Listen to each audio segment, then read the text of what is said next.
Matt Pat.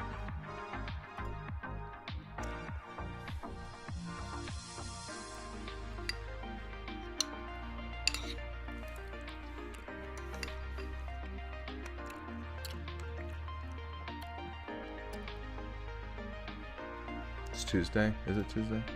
It is Tuesday, okay. Casino stories. I could definitely look into it. I'm sure there's a lot of like mob related stuff.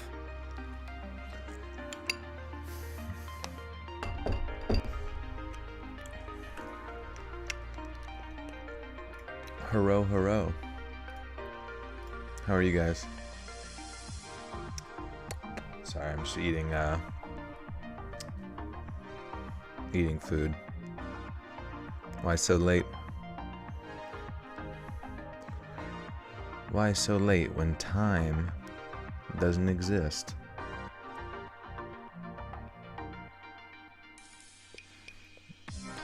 Just a bowl of mixed berries. They were frozen and then they were thawed. There really is a big difference between like thawed out frozen mixed berries versus like the fresh picked ones or whatever. The thawed out frozen ones taste so much better. It's like they're frozen and then all the juices are released from it, and it just like enhances the sweet nectar.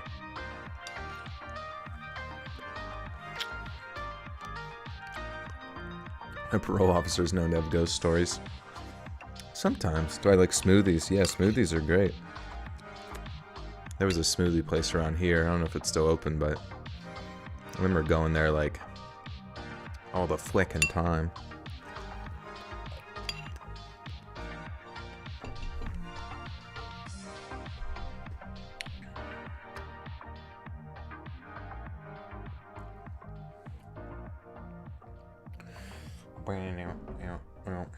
Get a shout out. You got it, Lucas. It's all you, baby.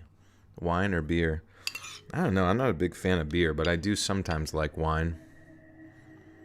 Maybe just because I have more of a sweet tooth, whereas beer is more bitter. This is such a treat. I really just got done listening to your home invasion stories. Thank you, Joe, and creating such awesome content. You're honestly one of my top story readers. Thank you, Indigo. Good to see you. Buenos nachos. Cinema horror stories, like some crime-related stories or accidents that happen on set, because could be noise. Batman or Superman? I definitely like Batman's sort of world a lot more. Superman, even though I do like it conceptually, I feel like he always just felt like too old school, too clean. Joel is a peckerhead. This is true.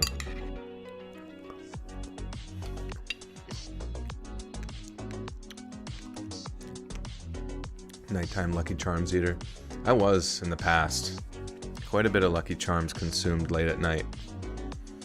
I remember sometimes when I was younger, on like weekends, I would, if I couldn't fall back asleep after, like just to get that like weekend sleep in, I would eat a bowl of cereal just to get that sugar crash and then pass back out for a while.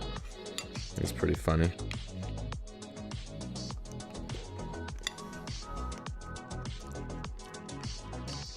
Cape Cod chips. Nice. Batman's also richer. It's true. Didn't Batman, like, where did Batman get all of his money? Wasn't he like a weapons dealer, kind of like Tony Stark?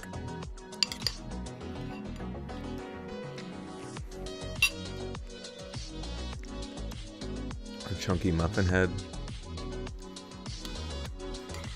This is also true.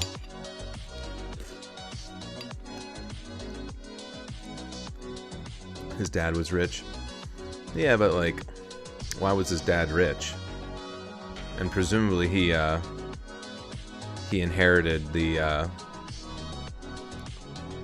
business from his father after his parents died or whatever, right? Or how did that all work?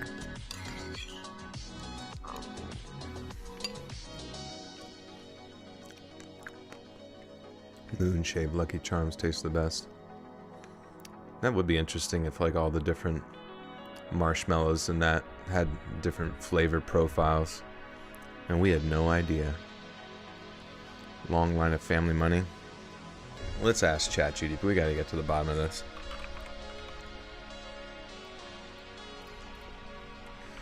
What did Bruce Wayne from Batman do for work? He was a wealthy philanthropist and businessman. He is the owner of the CEO of Wayne Enterprises, a multinational conglomerate that operates in various industries, including technology, defense, and finance. Wow, so he's rich. He's like BlackRock rich. Wayne Enterprises is one of the Gotham City's most prominent and influential corporations. Bruce Wayne uses his position as the head of Wayne Enterprises to fund and support his activities as Batman, which includes financing the development of advanced crime-fighting technology, maintaining the Batcave, and supporting various... You would think that eventually somebody within his business would be like, hey, Bruce, where did that $1 billion go to? Opinion on Life cereal. Life cereal. I do like Life cereal. Some of those like more simplistic ones that some people might not be stoked about, I always liked them. Even like baseline Cheerios could be turned into something good with enough sugar on top.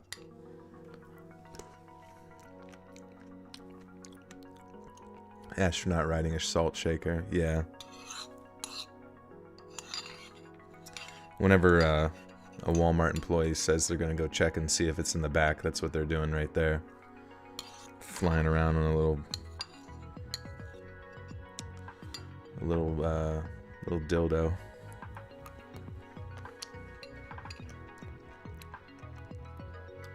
You're a sucker for, what is it, muesli? What's that?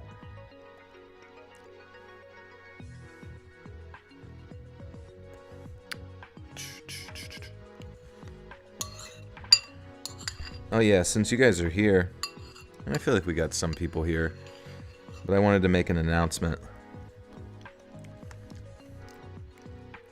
It's even better than Matt Pat's, even though I honestly didn't even know Matt Pat made this announcement. But whenever I mentioned it on Twitter,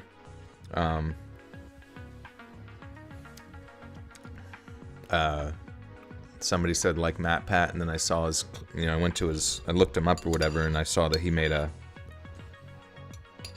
announcement that he's retiring from YouPoop.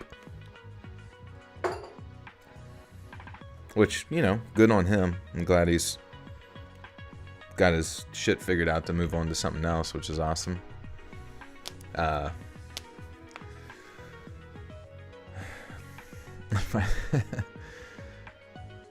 But I am QAnon. No, I'm just kidding. I am going to be rolling back the number of videos I make a week from 3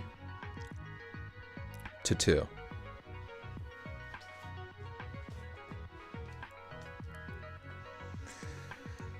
And I will be releasing those videos Mondays and Thursdays.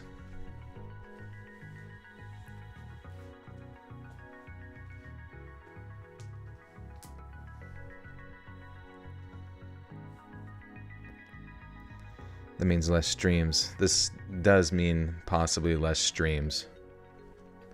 But maybe on the weekends and shit, if I get bored or whatever, with more time on my hands, maybe we'll just have to have streams where we just have fun and watch scary videos or find other shit to do. Can I do a backflip? No. I was never into like gymnastics or anything like that, or really brave enough to like try it on a trampoline. I would do front flips into the pool, but that's just because I would know that I could land on my back if I needed to.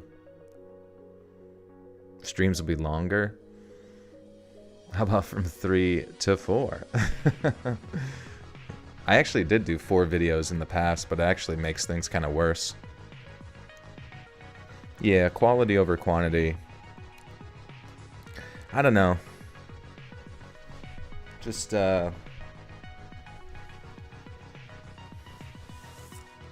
just running through some, I mean, I've thought about this for a while.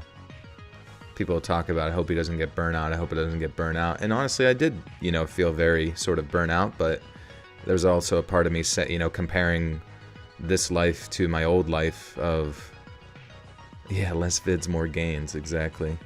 But, you know, comparing this life of making YouTube videos to my old life of working in the real world, and so I just always kind of ignored the burnout. Where's my Michael McDonald voice? I don't even remember how Michael McDonald sounds, but thank you, Andrew. 2 bonus videos a month in celebration. You know, it depends. We'll see how it goes. I mean, we're streaming tonight, but it's mainly just because I didn't want to throw any of you off. But I think then this video will release this Thursday then. Or wait, what's that sound? Oh, I thought it was like Pradeep about to throw up or some shit. Do you, dude? Obviously, we all miss the spoiled 3 videos. Yeah, you know, I mean, honestly, I have like this little bit of a worry that the channel might like lose some views monthly or whatever from 3, like only doing 2 videos a week. But there's also a part of me that semi kind of wonders, like, giving your videos more time to kind of like organically grow. Who knows? Maybe 2 videos a week will be the move and the channel will do even better than ever. One would hope, you know. Will videos be longer? Probably not. They'll probably be about the same, like, hour-long video.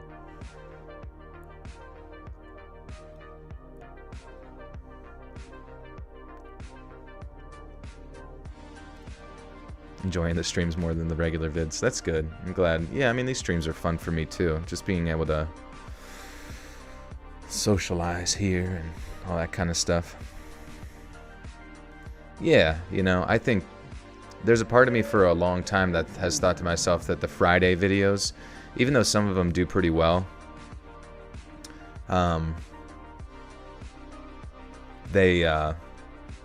lot of them were kind of like throwaway videos, like ones that I really wanted to do well, like wouldn't do well.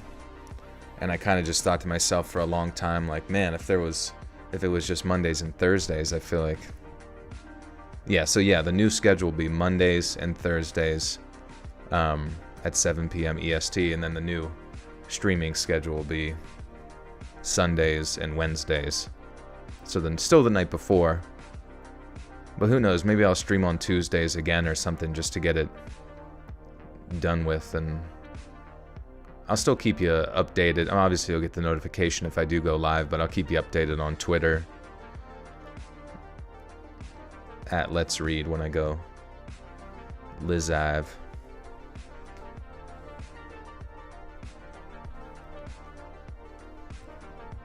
You're starting your own channel. Let's read some more. It's just like a 1-for-1 copy of my voice with 10 videos a week.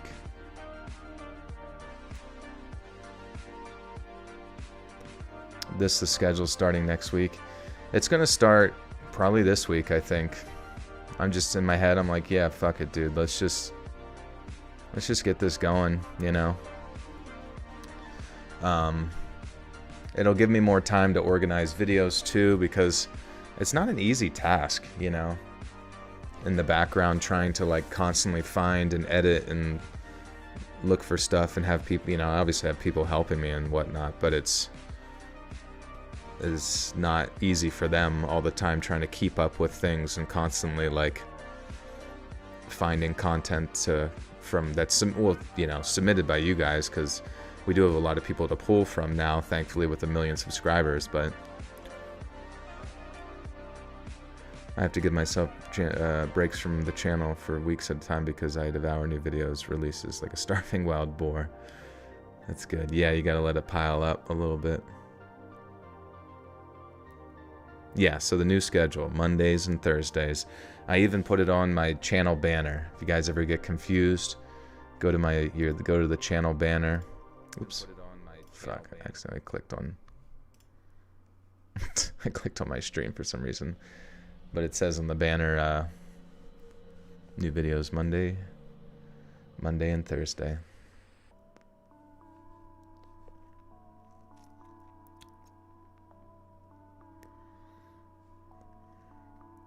Yeah, I don't know. Do Muppet voices. Who cares? I always enjoyed the guy up in the, those two, like, old dudes up in the thing. Who the hell asked you? I don't even know how to do their voices. Ho, ho, ho, ho, ho, ho. Two old men up in the balcony talking shit. Andrew Batts with the 5 says Morpheus from the Matrix got busted. Turns out that his blue pills were actually a date rape drug. He also had a ton of lewd photos of his victims. No fucking way, really. Morpheus. Wait, what's his name again? Morpheus actor. Lawrence Fishburne. Oh no. Wait. Well, he pulled a Bill Cosby situation, or what the fuck? News. John Wick Chapter 4 streaming. Or was that like a joke just to use the blue pills thing? Maybe that I would feel terrible if we are spreading misinformation. Let me go to Google. Lawrence Fishburne. News is the greatest scene stealer.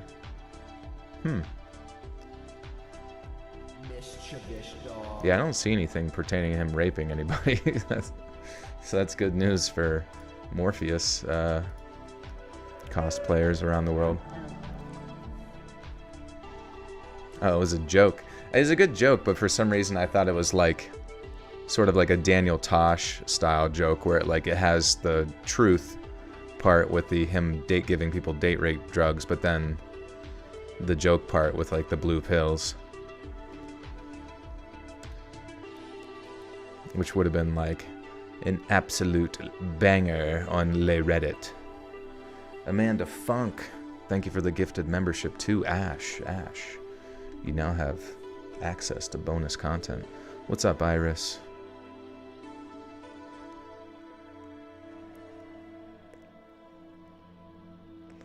You massaged me muscle not out. That's good. I was able to tonight get the myofascial release as well, and I feel great. My shoulder feels like not like 100%, but I'm like pulling it back and it's feeling really good. I mean, I assume the BPC shit is the 157 stuff is like helping over time, but I don't know. All right, time to read, baby.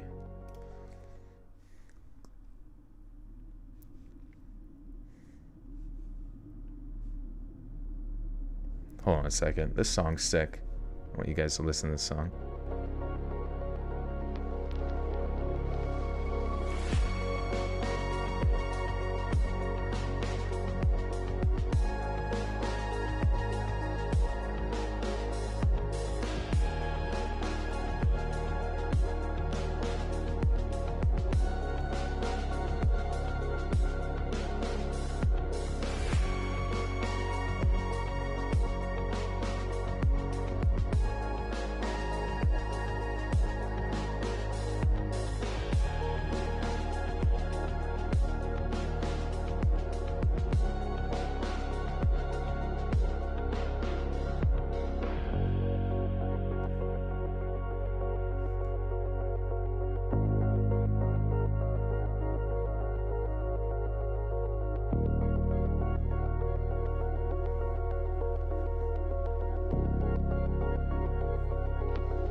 Alright, anyways. That song was called Galaxy Rosentwig.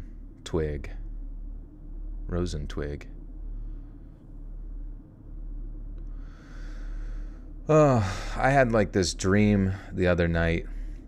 That BPC stuff gives me like weird dreams. And some of them have been like really anxiety inducing, where I wake up after like 3 hours and like can't fall back asleep for a while. But it's weird how consistent it is sometimes, where it's like some nights there's nothing, then other nights there is dreams. BBC stuff. No, it's BPC, Body Protective Compound 157, found in your gastric juices. I take the oral form, 500 micrograms twice daily. Rapid release. Anyways, it's supposed to hopefully heal my shoulder, and maybe my gut, and maybe my brain, and maybe my butt. But anyways, the dream I had was just so weird. It was like I normally never have dreams where I'm the PCP stuff I've been smoking. Normally the dreams that I have never normally been about being other people. I don't know if you guys have dreams where you're like somebody else. I never really have those dreams. It's usually just self-centered me. And this one was really strange. It was like I was a woman in a 1984 sort of like North Korea, like dictatorship type government, but it's like futuristic and very like dystopian. And it's like raining and just disgusting, like sort of getting like pushed around by some sort of guards of sorts and getting the shit beat out of you, or you do like one wrong thing and they have like any excuse to like kill you.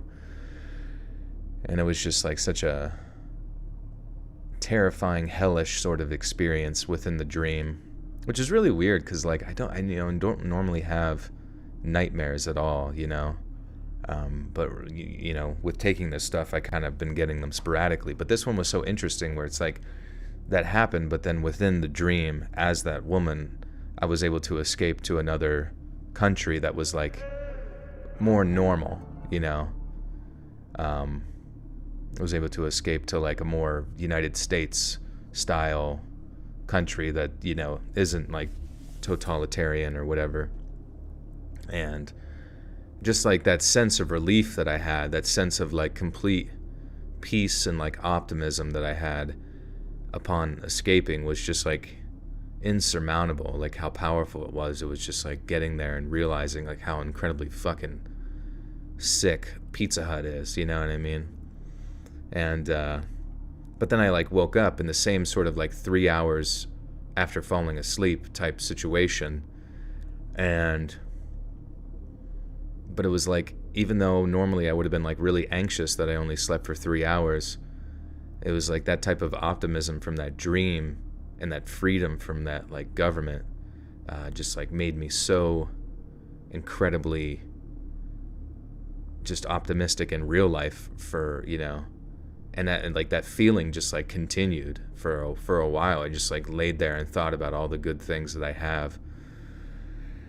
It was like, it made me almost feel as if though I'm like, man, that must have been like what people who like go through mushroom trip or acid trip or something, where they have like, or it's like ayahuasca trip, and you like kind of come to and just kind of count your blessings and all the good stuff that you have and all the realizations that you broke through. Yeah, pretty wild experience there in the dream world. But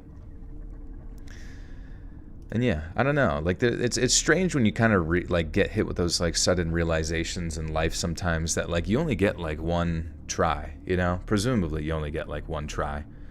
Been dead for years, maybe. And because you only get one try, it's like, why waste it? Why waste it being a slave? Why waste it being in sort of a self-induced prison, especially when you live in a potential opportunity to not self-imprison yourself? Sounds like ecstasy. It might have been it. That's what I've been taking before bed. I just got sent illicit drugs. This'll help your shoulder when you don't feel your shoulder anymore.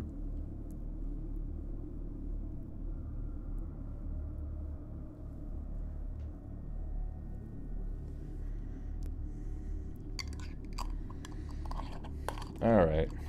We got 3 big old parole officer stories here for you.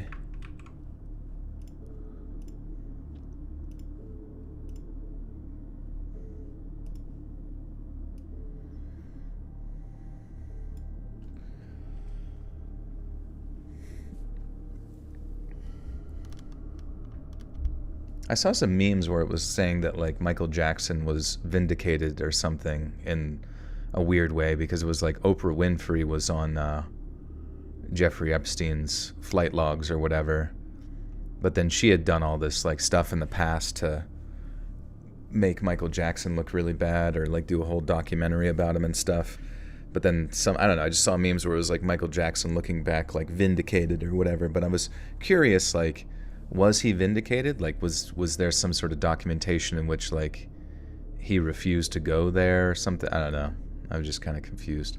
Or was it just the fact that Oprah was there?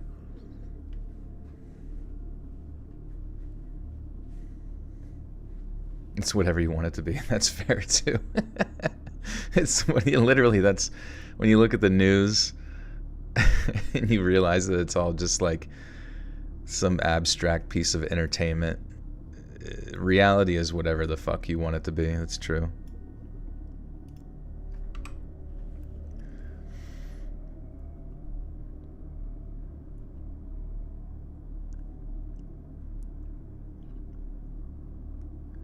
I'll be completely honest with you.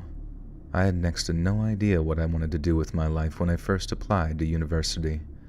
I'd always been interested in crime and police dramas, so I had an inkling that I'd end up doing something related to criminal justice.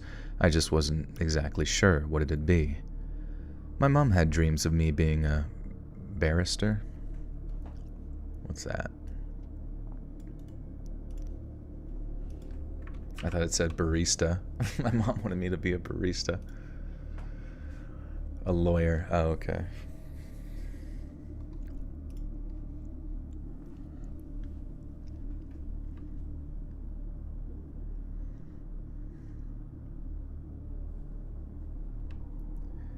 My mom had dreams of me being a barrister or an attorney here in the UK, but I didn't think that I had the smarts for that kind of thing. I also didn't fancy anything too morbid, which put me at odds with almost everyone else on my course. Everyone else on my course? Oh, I see. I also didn't fancy anything too morbid, which put me at odds with almost everyone else on my course. Most of them wanted to get into forensics or CID, which is where you go to be a homicide detective or join the drug squad. On the other hand, I felt like I wanted to do something a bit more analytical, something impactful but more behind the scenes. I know that makes me seem like some fussy little bugger, and I wouldn't blame you for thinking that. Yet if I can make one little correction, I think I was more like an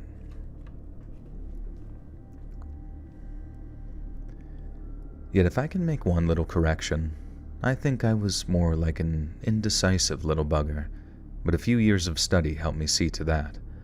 The more I studied, the more I approached a kind of epiphany. Statistically, it's only a small proportion of the population that commits crime, usually less than 10% of a country's overall population. Then, with certain crimes, that statistic is even smaller. For example, with shoplifting, it's only something like 0.2% of the British population that account for all incidents of shoplifting. That's only about 100,000 people out of a population of almost 70 million. My point is, it seemed like the best way to reduce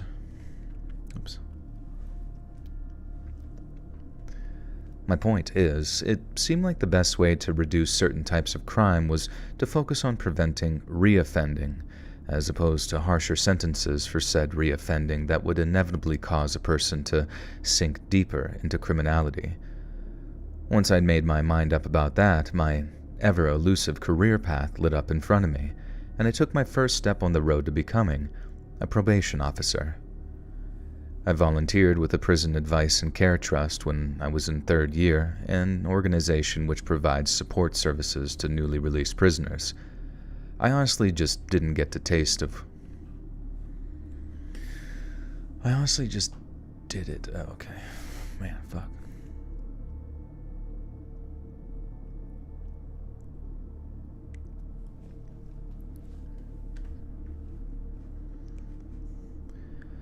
I honestly just did it to get a taste of what it'd be like working with former prisoners, as I still had a few lingering doubts over whether or not I'd be any good at it.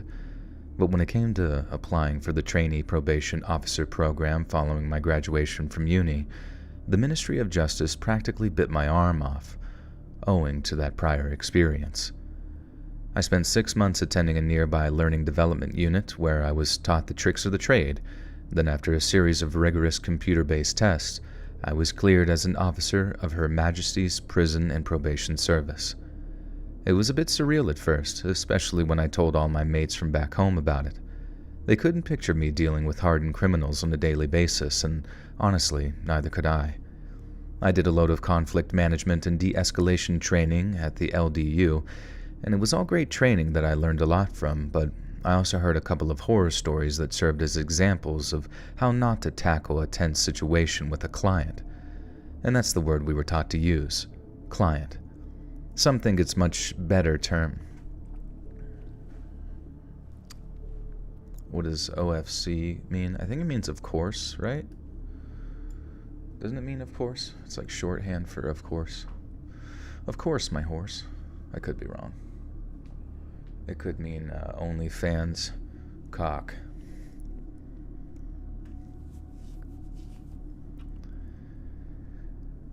Some think it's much better a term than probationer or ex-prisoner in that it's much softer, much more hopefully.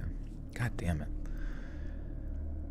Some think it's a much better term than probationer or ex-prisoner in that it's a much softer, much more hopeful terminology.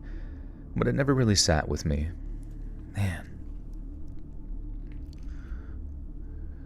But it never really sat right with me. Client makes it sound like we're doing them a favor, when really, I think going straight is them doing us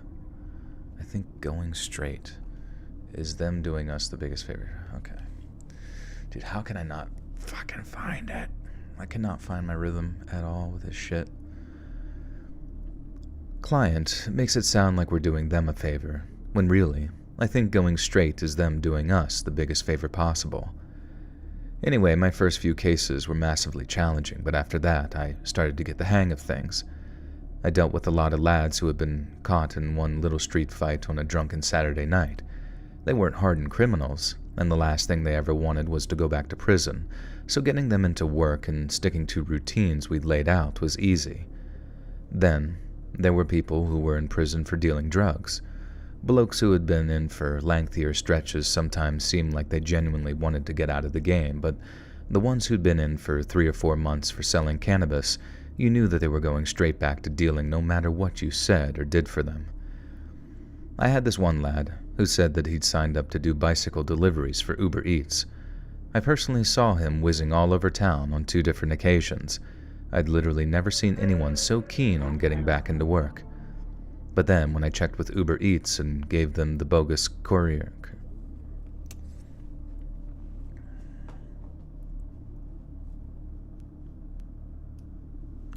Hey, David, thank you for the 1.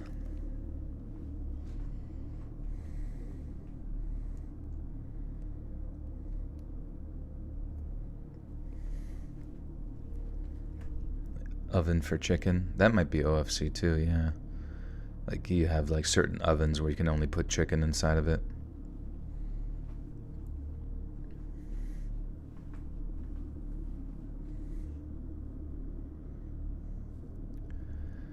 But then, when I checked with Uber Eats and gave them the bogus courier ID that he'd given me, I discovered that he must have done a grand total of 2 or 3 deliveries before he started using his big green delivery back as essentially a cover to go back to dealing. For the most part, that was about as exciting as it got. Clients trying to give you the runaround, having to chase down where they are and what they're doing, but I quickly came to prefer that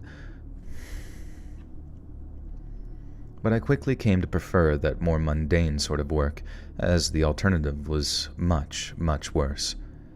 Every so often, I was given 1 of 2 cases.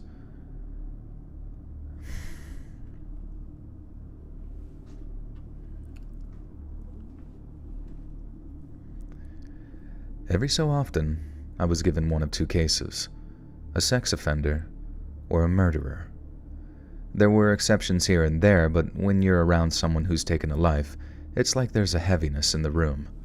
I'm not talking about people convicted of things like manslaughter or death by dangerous driving, who are, more often than not, haunted by the people whose lives they've taken until the day they die. I'm talking about murderers, people convicted of killing in cold blood, or for money, or just for the sick, bloody thrill of it. One or two of them, I'd have never have guessed that they were a killer without having seen their case file, and I think they were the creepiest of the lot because you could see why someone might trust them enough to put themselves in a vulnerable position. But the single creepiest client I've had so far was a sex offender. Now don't get me wrong, they're all frightening people in their own way, but they're especially frightening if the offense has anything to do with children. Obviously, I wasn't dealing with child killers or dangerous predators against children because they tend to get whole life tariffs and therefore no probation. But some of the clients I deal with who had been to prison But some of the clients that I did deal with who had been to prison for these offenses were just as sick, just as predatory, and just as creepy as the ones who'd killed. They just never crossed that line and took a life. I was about 2.5 years into my career when my boss dropped by my desk with a caseload for me to work through. A caseload contains anywhere from a handful of cases to 24 of them, sometimes even more. You can generally count on a bigger caseload to include a lot of low-priority clients, i.e. those released after serving sentences for relatively minor offenses. You could get a drink-driving case, maybe someone who perjured themselves in court, which happens a lot more than you'd think, and all you had to do was stop in with them every so often, have a chat and a cup of tea, and they'd always be sticking to their post-release goals and all of that. It'd be a time-consuming caseload, but generally not a stressful one. The stressful ones came when a caseload was only 3 or 4 files deep, and if it was that small, you knew what to expect. Murderer or sex offender, and this caseload was no different. There were 4 cases: a murderer, a second murderer, a third murderer, and a sex offender. As usual, my heart sank when I saw the words on that 4th file. Like I said, dealing with these type of people was always an unpleasant experience, but when the offense is related to the abuse or exploitation of children, it's doubly skin-crawling. With some clients, it pays to be emotional because when they see that you really give a toss about them, that they're not just a number or a statistic to you, they start to give a toss too. But every time I walk into a room with a convicted sex offender,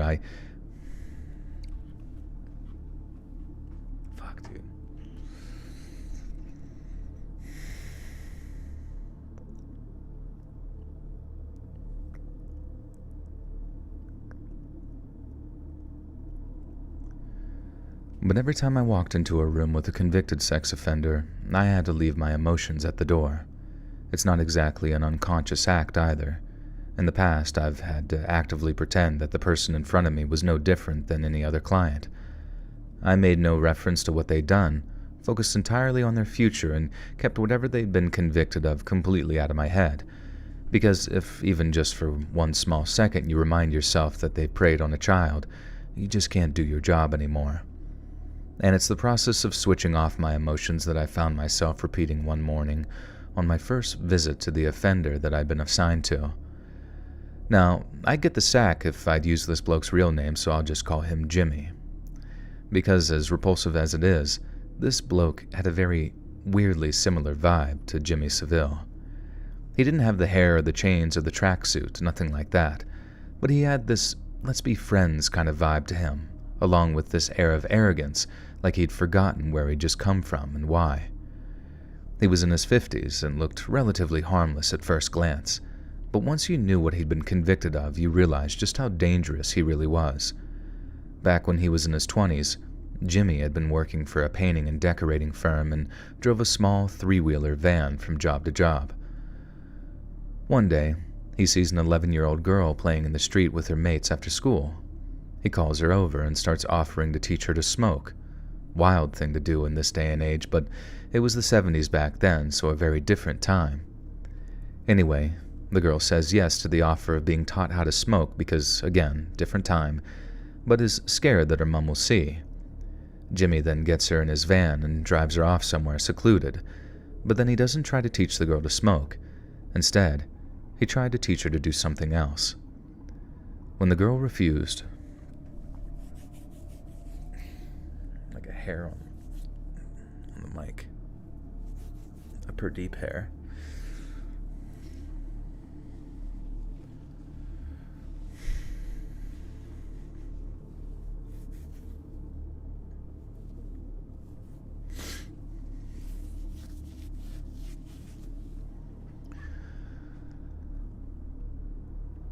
When the girl refused, Jimmy tied her up, beat the girl black and blue, and then kicked her out of his van and drove off. The girl walked 2 miles back into town, binding still around her wrists, and went straight to the nearest police station to make a report. Jimmy was convicted on the testimony of the girl, her friends, and a passerby who'd said that they'd heard a girl crying in the parked van, but didn't think anything of it until the police made an appeal for information. That, along with a trove of indecent images found in his flat, landed Jimmy with almost 50 years in prison for each separate offense.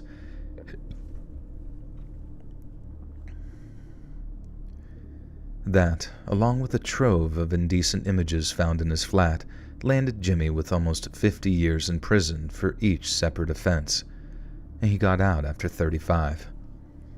My first meeting with him was the same as any other, a basic introduction to myself and the probation.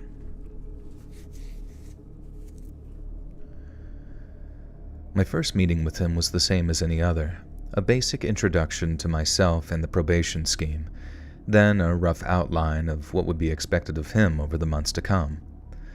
Obviously, clients are sometimes restricted from going near certain places, and in Jimmy's case, he was barred from anywhere where there'd be kids. But then the probation service very much takes a busy hands or happy hands approach to rehabilitation, and the way you keep a person from being tempted to go to said places is to make sure that they've got hobbies. I know it sounds daft, giving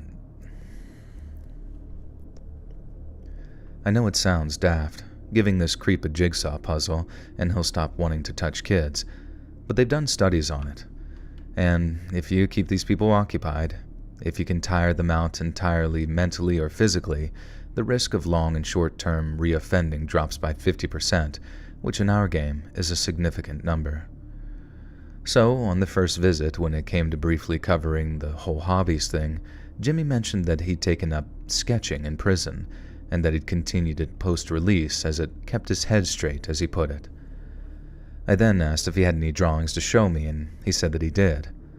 A lot of blokes will make out that they've got a hobby, or that they've taken up running, or any number of things, but when you call them on it, they've yet to pick up the trainers, or yet to sign up for XYZ because they've been oh so busy post-release. But then Jimmy got up, walked over to the little coffee table in his living room, and then brought back a sketchbook of things that he'd been working on. He opened up the book, and right away, I was struck by how bloody good he was. There were all these horses, amazingly drawn ones too, in all kinds of different poses. I asked Jimmy if he liked horses, and he told me, not really, they're just the hardest thing to draw. Draw a horse and you can draw a human, no problem. He mentioned a few other things about form and curvature, but I wasn't really listening at that point. I was completely dumbfounded by how good his drawings were. But then, considering that he'd been practicing for the better part of 2 decades, he was exactly as good as he should have been. Still, though, I was awfully impressed, and if he already had a hobby boxed off, then it made my job a lot easier if I could just use the drawing as proof of his extracurricular activities. It also gave me a huge peace of mind, too, because these offenders have a recidivism rate that floats around.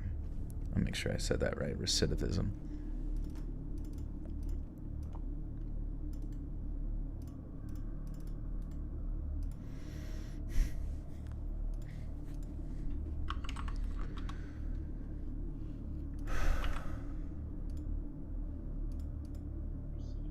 Okay.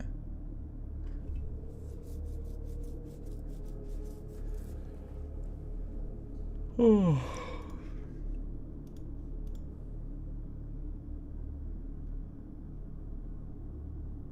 Did I say Jimmy Savile right? Or was it Jimmy Savile? Corella DeVille.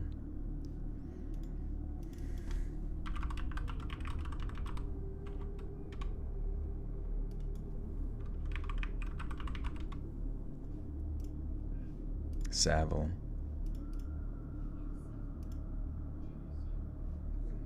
Shit. I said Henry Cavill. Shit. The notorious world pedophile, Henry Cavill.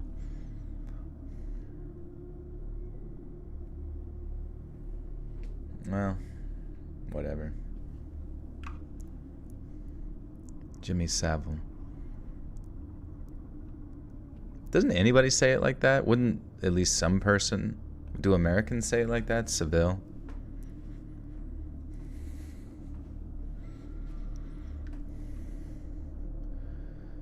It also gave me huge peace of mind too, because offenders have a recidivism rate that floats around 15%, depending on which studies you read, and that's always in the back of your mind when you're dealing with them. It could be your actions or your observations that send them back to prison before they get a chance to reoffend, but then obviously that's a hell of a lot of pressure. Having a serial shoplifter go back on the rob and the Gordon's Gin Company loses a tenner.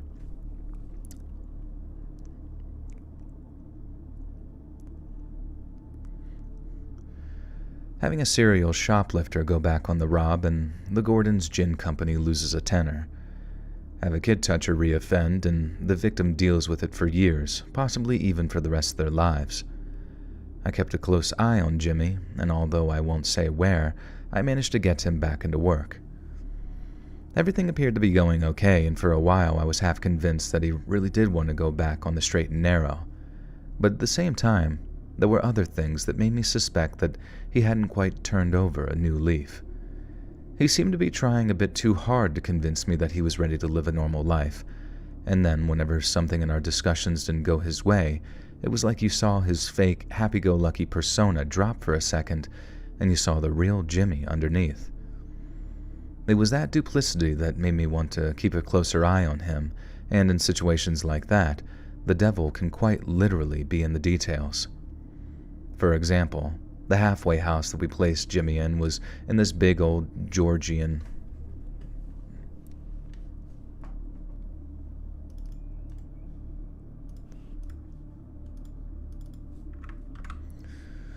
Georgian. Oh, Georgian. All right.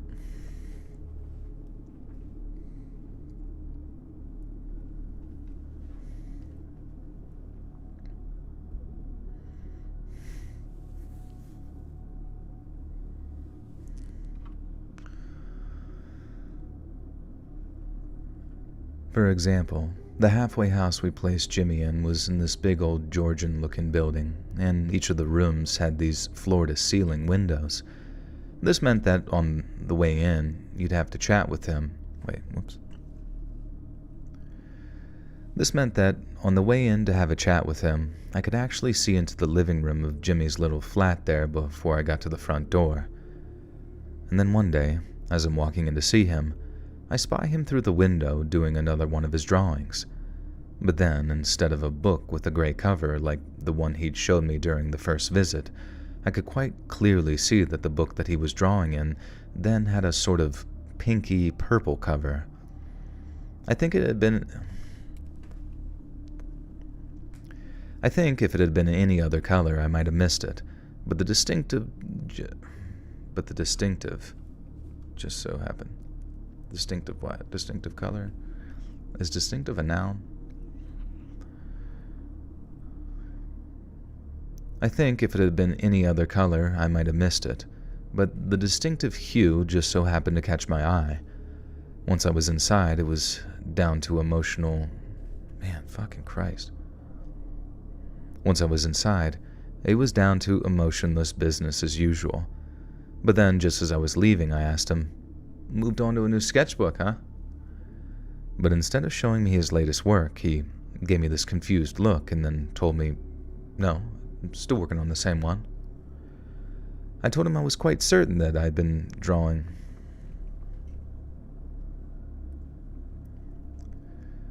I told him I was quite certain that he'd been drawing in a pink sketchbook as I caught a glimpse of him on the way in, but with the same bewildered expression, Jimmy claimed to have no idea what I was talking about.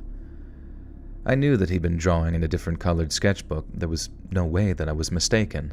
So I reminded him that hiding things or engaging in any kind of duplicity whatsoever was a very bad look for someone in his position.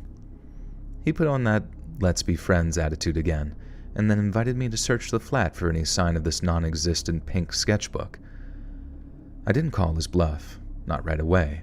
If he was confident enough to invite me to search his flat, then he probably had a very effective hiding place. And although I had next to no idea what was in it, I knew at that point I had to find it. As I said earlier, if a client displays any kind of duplicitous behavior, it can speak volumes. In the case of that Uber Eats cannabis dealer, the consequences can be minimal, but in the case of someone like Jimmy, incompetence on the part of a probation officer can spell disaster for an innocent member of the public. The only problem was, I couldn't exactly go throwing around allegations willy-nilly.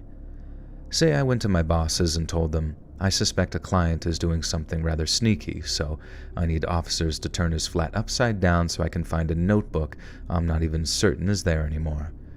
And then the police don't find the book. I could lose my job. I'm not saying I want to live in a world where past and present prisoners don't have any rights and are denied a chance to turn their lives around.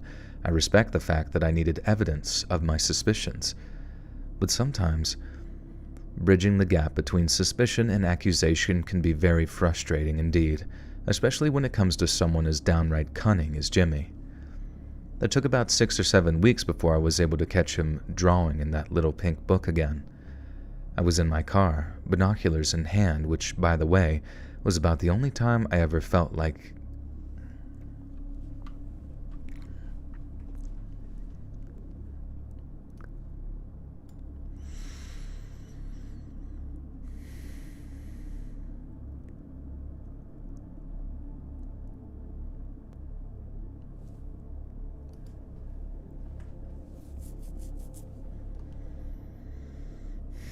we already know what's in that notebook.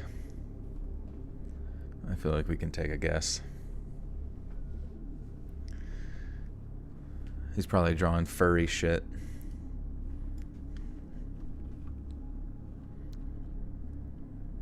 I was in my car, binoculars in hand, which, by the way, was about the only time I ever felt like the trenchcoat-wearing noir detective that I'd always dreamed about and read about when I was a kid. And then once I was satisfied that he was using his little red book... Wait. Is it red book or was it... What was the original book? Pink, red? Pink, red, pink? I don't fucking remember. Or what, like, no, the original book, what color?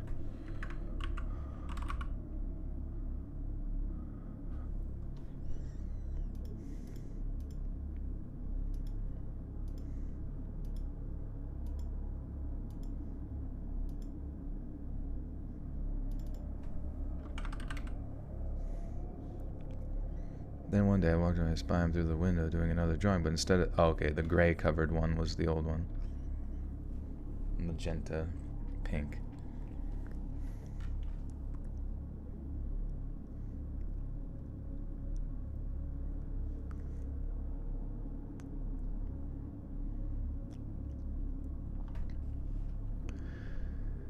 Then, once I was satisfied that he was using his little pink book, I gave him a quick call on my mobile as I continued to watch him.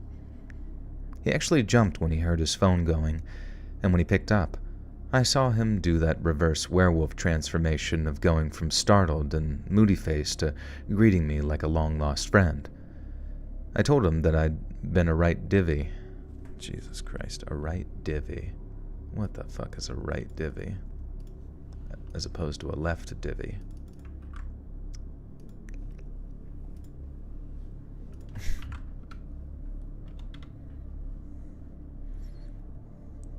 Sheriff divided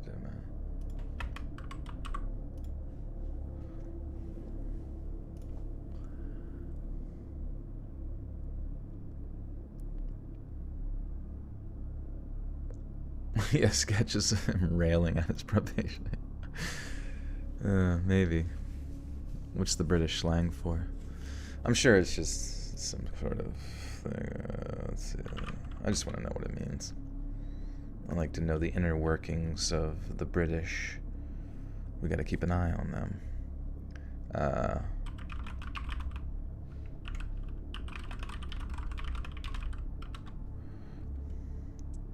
Derogatory term, oh my god. Often used to describe someone who's perceived as foolish, silly, or unintelligent. Okay. Is it short for something? Used as a mocker, someone who's intelligent, someone's a fool or an idiot, however, it's worth knowing that slang terms can have varying blah blah blah blah blah blah. What's up, Chris? Let's pop on. It's a gat. A right gat.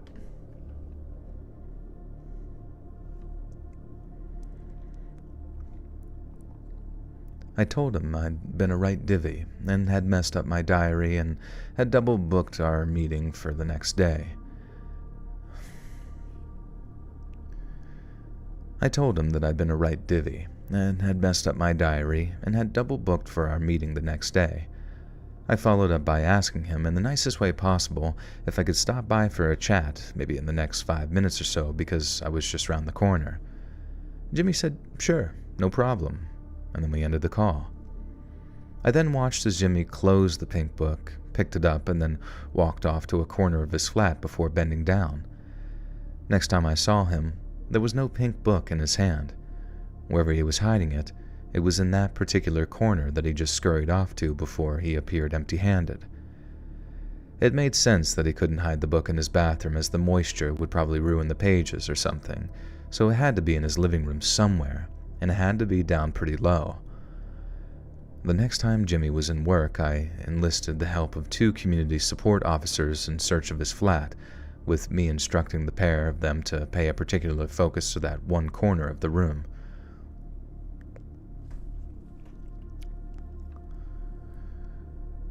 The next time Jimmy was at work, I enlisted the help of 2 community support officers in a search of his flat, with me instructing the pair of them to pay a particular focus to that one corner of the room. About 10 minutes later, after pulling up a loose section of carpet, one of the PCSOs.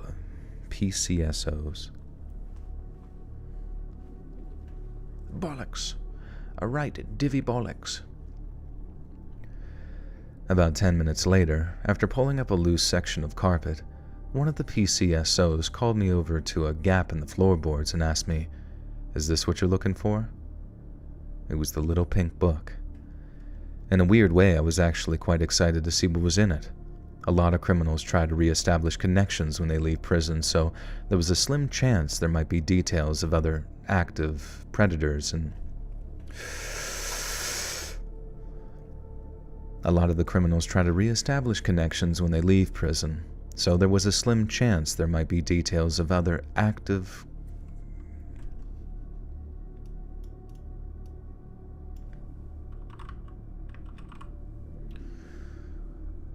A lot of criminals try to re-establish connections when they leave prison, so there was a slim chance that there might be details of other active predators in that book, which would get me a massive pat on the back if I turned it into my bosses. But if I'm being honest, nothing could have prepared me for what was in that book. About 1/3 of it was filled with incredibly detailed drawings of school-aged children, all bound and gagged by various means and in various positions. Much like the horses Jimmy drew, the pictures of the children were shockingly detailed and lifelike. Their little faces were either twisted up with pain or fear, or they stared back at their creator with wide, frightened eyes. But unlike the horse drawings, which were so unexpectedly impressive that they verged on awe-inspiring, these drawings made me feel sick to my stomach. It was like I was holding a piece of radioactive material or something. Now I know that might sound a bit melodramatic to some people, but that's what it felt like to me. It was like I could feel all this hideous... Sudoku, yes, his Sudoku puzzles. His crosswords. Oh, fuck.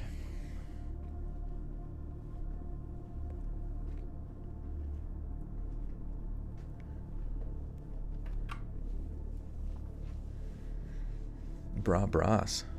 Big fan of cool dudes. Big fan of Cool Ranch. Number 4 down. 18 letters.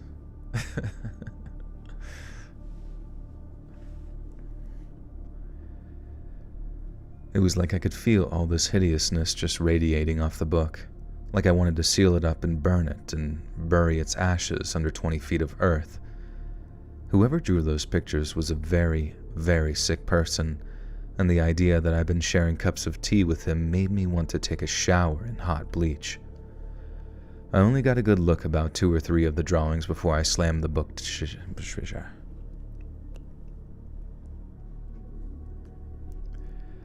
I only got a good look at about 2 or 3 of the drawings before I slammed the book shut. My heart was pounding as I asked the supported off. What the fuck is wrong? God damn it.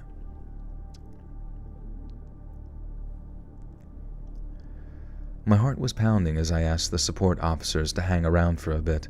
Then I gave my boss a call to let him know what we'd found. Seeing those drawings was probably one of the darkest moments of my entire life, but then knowing that I'd secured my evidence was one of the highlights, and it came with an adrenaline rush to match. Within the hour, regular uniformed officers were dispatched to Jimmy's place of work, and he was placed under arrest. Then he was promptly transported back to prison to await the decision of the parole board.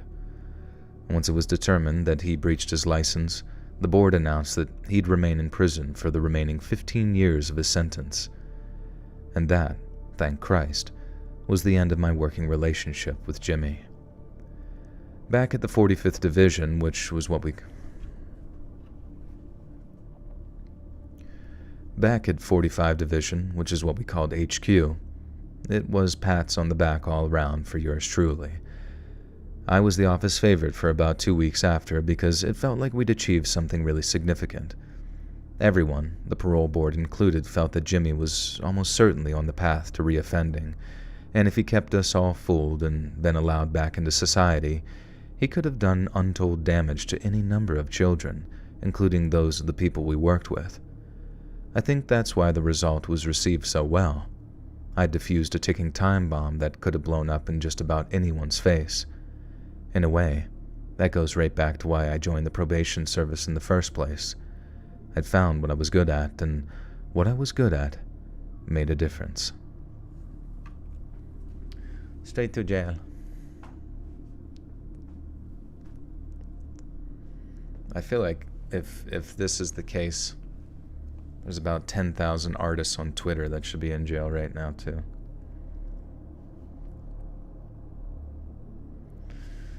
Furries. A cold bleach shower, yeah. Yeah, would you guys rather your bleach be hot or cold?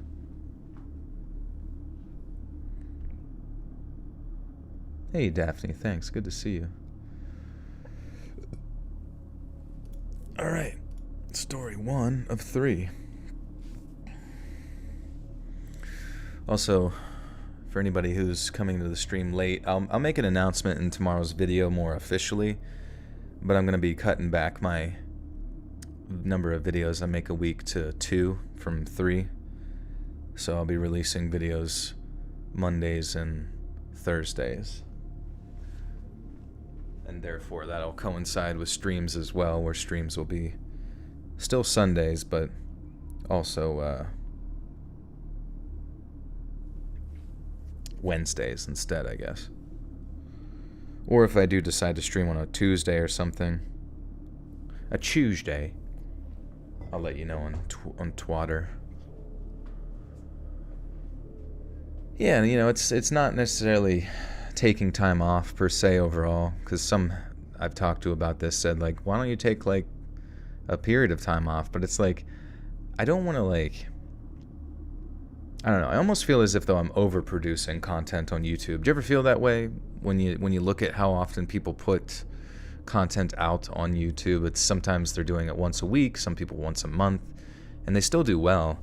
So in my mind, I'm like, who knows, maybe twice a week will be what helps the channel or helps an individual video kind of like expand outwards. I do need my beauty rest, my poopy rest.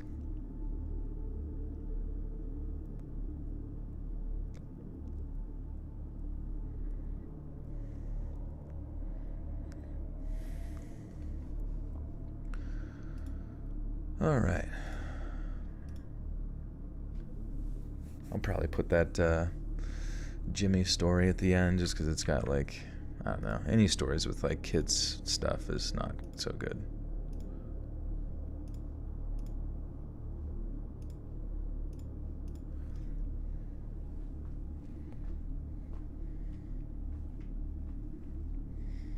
Yeah, IRL life, all that kind of stuff. I do 5 days a week on my other channel, but mine are only 20 minutes long per episode. Still, it's a lot, Fairy. There's a lot of stuff. I forget exactly what you do, but let me check. Oh, furry porn? No, I'm just kidding. But yeah, you know, all the if it's similar content, I mean, it's 20 minutes is no short stick to laugh at, as they say in Britain. You did a thing today? What'd you do?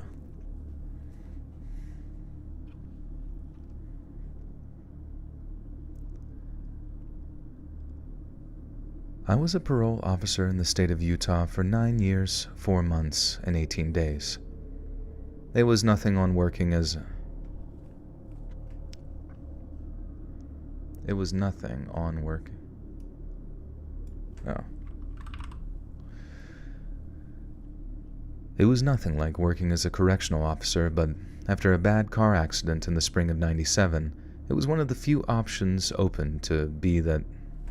What the fuck is this saying? This whole fucking paragraph.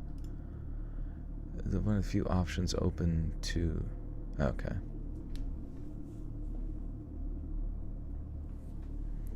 You pierced your nose, left side, came out super cute. Nice.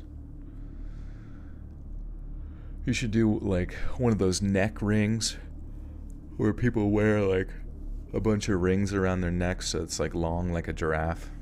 That'd be sick.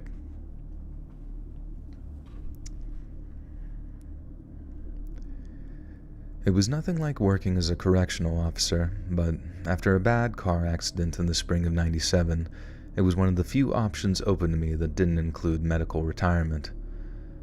A lot of guys told me to take the medical, buy a boat, and start up that charter service idea that had served as a pipe dream for so many years, but frankly, that felt a little too much like giving up. On top of that, there was the fact that I'd worked ¿Cómo está? On top of that, there was the fact that if I worked 9 more years, I'd be entitled to a full pension, and I'd have all my treatment covered by the state.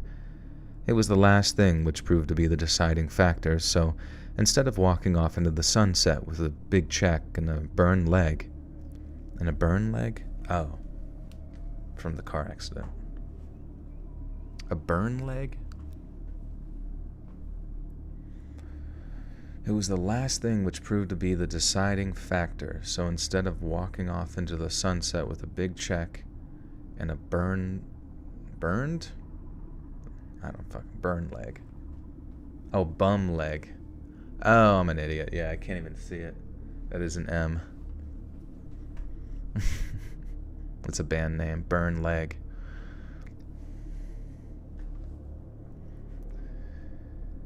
It was... Fuck.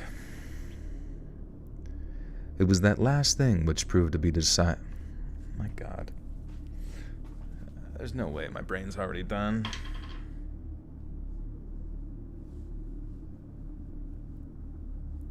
Do the Bernie leg. Do the Bernie leg. Yeah, size 48 font. I have it at 12 right now, but I swear it's getting smaller with time. It's Joe Biden's economy. He's killing the font. The fonts are getting smaller.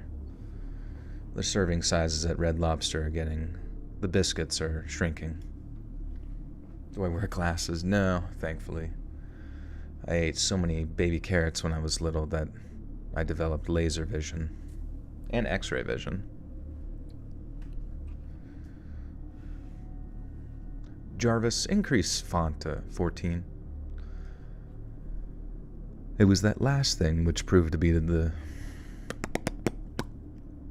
What's up, buddy's game room? We're just recording stories for tomorrow's video. It was that last thing which proved to be the Dude, what is wrong with my mouth? I cannot. It was that last thing which proved to be the decide. Somehow, like flowing the word "be" and "the" together. Be da, da, da da da. It was that last thing which proved to be the deciding factor. So instead of walking off into the sunset with a big check and a bum leg, I joined the Utah Department of Corrections as a parole officer. I worked hundreds, possibly even thousands of caseloads prior to my eventual retirement, and sadly, I think I only had a handful of stories that might interest you. Being a parole officer wasn't exactly action-packed, and it's always laughable when the movies present us as these bad...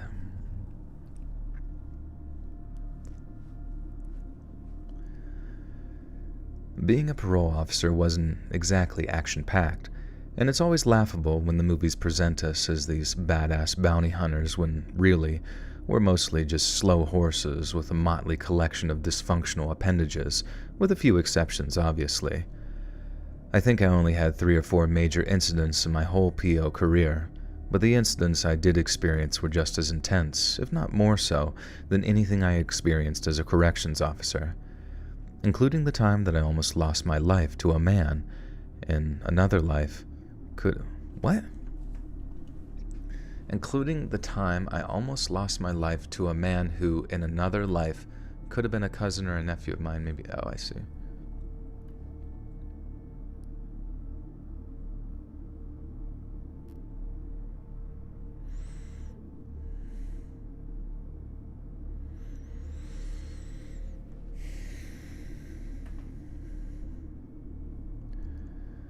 Including the time that I almost lost my life to a man who, in another life, could have been a cousin or a nephew of mine, maybe even a son.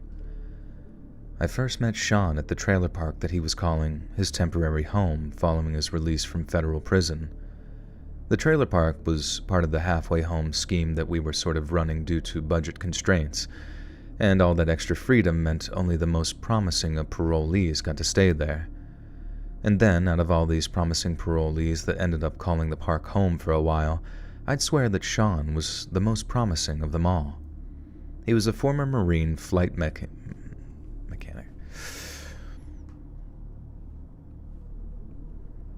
He was a former Marine flight mechanic. 2 tours of Iraq before the crap really hit the fan, but even so, the base he operated at got pummeled by insurgent rockets and mortars, I remember him saying, meaning that he came back stateside with a nasty case of what he called the shakes. I guess officially speaking, whatever Sean suffered from would be categorized as PTSD, but for whatever reason, he never called it that. He just said that he got the shakes sometimes when he got to thinking about things too hard. He tried all kinds of medication, all kinds of therapy, but nothing ever worked. Then one day, out of pure self-destructive desperation, Sean smoked a bowl of meth at a party on Memorial Day weekend and found that it actually stopped his shakes. I don't know how something like meth came to have that kind of effect on him. If anything, I'd have assumed that it made his shakes worse, but surprisingly, it had the opposite effect, I guess. He said it focused him like a laser, but brought the tremors down to almost nothing. Having discovered what he thought was the miracle cure for his shakes, Sean starts using a little meth here and there, just whenever things got a little too rough, he said. Then he discovered it made him better, shiny and new as he put it, and much more able to deal with all the bullcrap of being freshly discharged from the Marine Corps with nothing to show for it but a glorified severance check. He starts doing more and more, a little before work and a little after work. Then he's doing it in his free time, and then all alone whenever he was craving. But then this obviously left Sean with a problem. One day he found that he wanted to smoke more meth than he had money, but he also really didn't want to be that depraved drug addict who spends his last few dollars on drugs. So instead, he goes to a meth cook, asks what he needs to cook him a batch, and then goes around either stealing or buying everything on his little shopping list. He helps the cook with the batch, makes a bunch of mental notes, and then sets about cooking his own meth.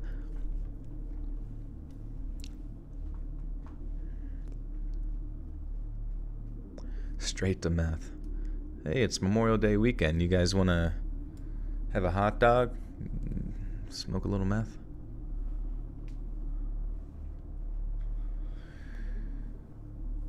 It starts with like those little Walmart sugar cookies that give you acid reflux, and it goes right to this.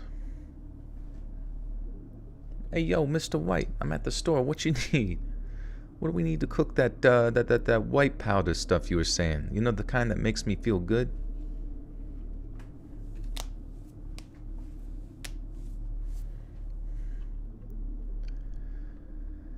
He helps the cook with the batch, makes a bunch of mental notes, and then starts with cooking his own, for purely personal use, keeping the batches as small as possible. But just like when he first started smoking, the amount that he was cooking got bigger and bigger, until eventually he couldn't hide it anymore. Cops raided his cookhouse, Sean got arrested, and then he spent the next 12 years in a federal prison. He'd have gotten way longer if it wasn't for his military background, and his behavior as an inmate was impeccable. Had it not been for that, there's no way that he'd have been paroled 9 years into the 18 the judge gave him. But I'm also guessing, in front of the judge, he showed a hell of a lot of enthusiasm for putting his life in order, because there sure as hell would he...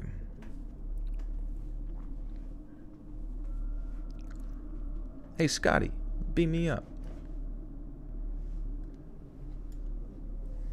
That actually would be really funny to say, like, prior to, like, ripping a bowl of meth.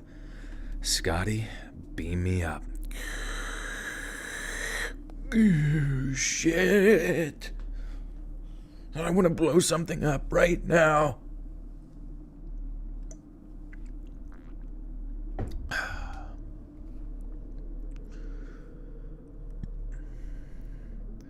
But I'm also guessing, in front of the judge, he showed a hell of a lot of enthusiasm for putting his life in order, because that's sure as hell what he showed me that first time that I met him at the trailer park.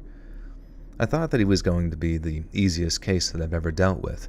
He was itching to get his life back together, and every time I stopped by his place or we met...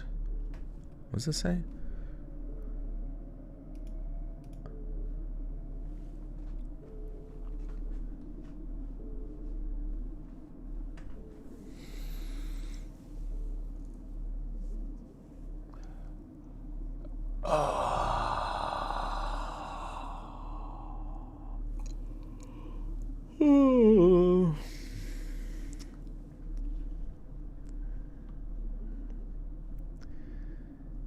Every time I stopped eyes, fuck. That'd be kind of funny if your parole officer also smoked meth, so he just like never told. Or you like got your parole officer addicted to meth as well. You're like, hey, before you go, do you want to try something?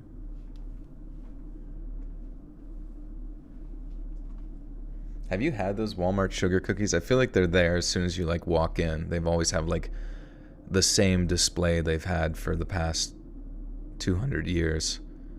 They just don't go bad. I don't know what's in them. They're made with like ancient Mayan pyramid salt.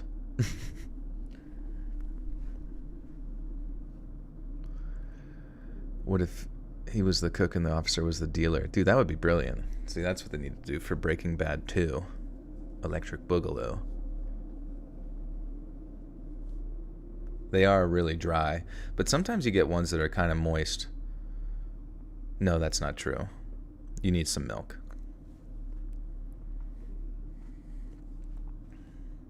But I do remember of like any food that I've ever ate where my like body is like acid refluxing, where you're like, you know, like you're not like gonna throw up, but you're just like your body's convulsing interiorly from the hyper processed glucose that you just consumed. It's those fucking sugar cookies.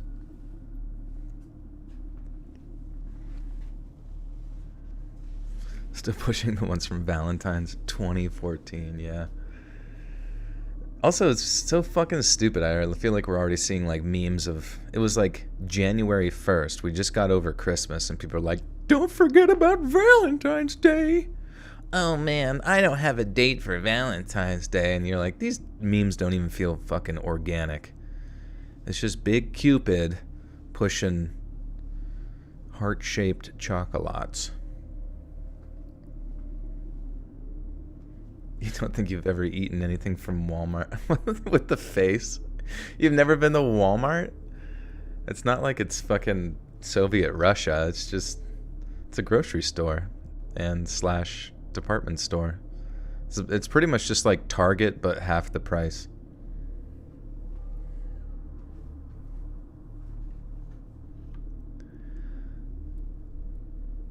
And every time I stopped by his place or we met for bacon and eggs at a nearby diner, his enthusiasm seemed to have only grown.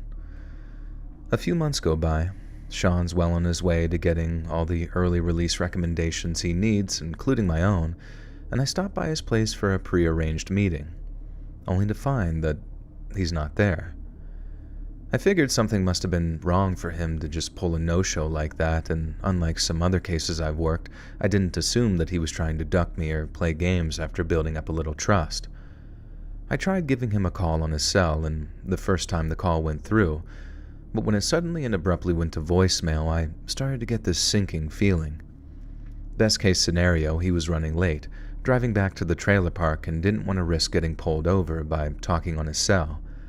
But then the next time that I tried to call him, it went straight to voicemail. No dial tone, like he'd quickly just turned off his cell between calls. Again, I get that sinking feeling. I liked Sean. I had high hopes for him. So the idea of him messing up all of his progress and ruining his chances of getting those recommendation letters, it made me feel like a scared parent. I didn't just leave right away. I walked back and forth in the dirt in front of his trailer, hoping to catch one of Sean's neighbors. He'd mentioned borrowing one of their trucks to get to and from his job, so I moseyed on around the trailer park, hoping that I might be able to talk to someone who knew him. I knocked on the door a few...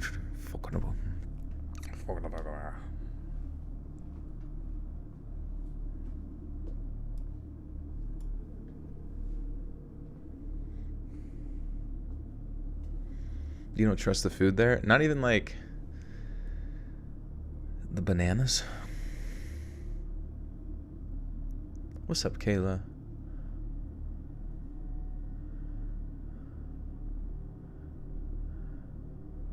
Maybe the inmates make the Walmart shogi cook. Does your Walmart have inmates working in it?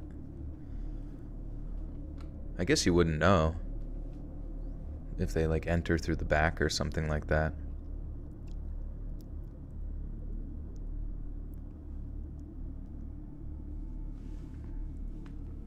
How's the chimps? They're going nuts. They're standing guard outside. It was very snowy, and then the temperature roasted a little bit, and now it's rainy. So there was sort of like some periodic like flooding and crap like that. It's very wet today. I knocked on the doors of a few trailers, got no answer, and then finally, the last one I visited had someone home. I asked if they knew Sean, and they said yes. Then, when I asked where he was, they started giving it the usual, whose business is it of yours kind of thing. I explained that I was his PO and that he wasn't in any trouble, and I wanted to know where he was because I was worried about him. It wasn't like him to miss a face-to-face. I wasn't making up some story to get him to talk, and I'd appreciate it very much if he could do me a solid and just tell me what he knew. I remember the guy gave me this look like, "You really don't know, do you?" And then told me. Sean's mom died. He took it real bad. An owner of one of the other trailers was out there drinking beer with him for a while, but Sean was pacing back and forth making phone calls, and the next thing you know, a truck pulls up, Sean jumps in the back, and then off he goes. I ain't seen him since. I asked him how long ago this was, and my heart sank when the guy said, Tuesday, so 4 days now, give or take. 4 days. Sean could have been halfway across the country by then, and if he'd gotten some kind of terrible news, there was no telling what he'd retreated to in order to cope. I couldn't blame him, but as I got back into my truck, I was praying to God, please just stick to booze, Sean. Stick to booze if you gotta. The last thing I wanted to do was call it in to my superiors. My superiors.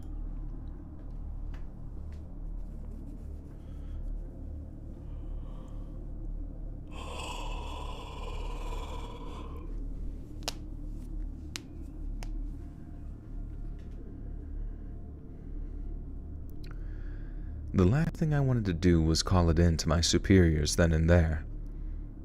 If it were some scumbag who had been caught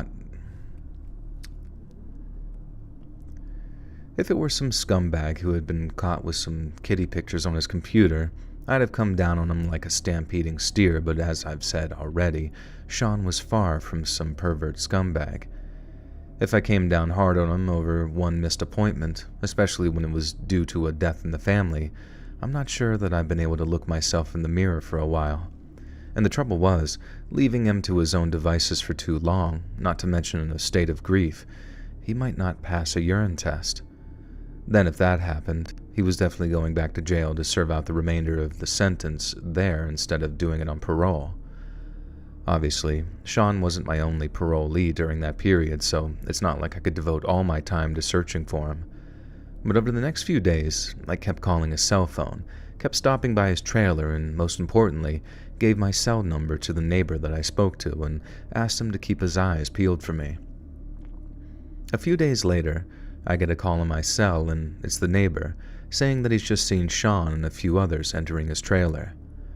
I thanked him for the info, but before I hung up, he warned me that they didn't look like the kind of folks who woke up bright and early for Sunday service, and that I might want to be careful if I was looking to arrest anyone. I definitely wasn't looking to make any arrests. I didn't even have the power to, but I did want to make sure that he was okay, and if these friends of his wanted to put themselves in the way of that, then that might pose a very big problem for myself. I drove over to the trailer park as quickly as possible, hoping to catch Sean before he did anything that he'd live to regret. When I arrived, all the curtains of his trailer were drawn, and music was so loud that I could hear it as I turned into the park and was thumping out of some kind of sound system inside. Now, just to be safe, I put on the bulletproof vest that I kept in my trunk and then headed up to the front door of the trailer. I had to hammer on it just to be heard over the racket, and when someone opened up the door, not only was it not Sean, but they didn't look too pleased to see me. Standing in front of me when the door opened up was a guy that looked like his daddy was Bigfoot and his mommy was a skeleton. And to him, with all of the narcotics in his system, I guess I looked like the devil himself. He slams the door closed, and even over the loud music you could hear him scream, "It's the cops." At first, I found the guy's reaction to be kind of funny. Sure, I was wearing a vest and I had a gun on my hip, but I wasn't a cop, so I guess it was halfway to bringing a smirk to my lips as I peered around to a window and tried to peer through a crack in the curtain. Having these guys throw all their drugs into the chemical toilet would have most definitely been in their best interest, but the fact was, I wasn't in that capacity. Whoops, fuck. His mommy's a skeleton.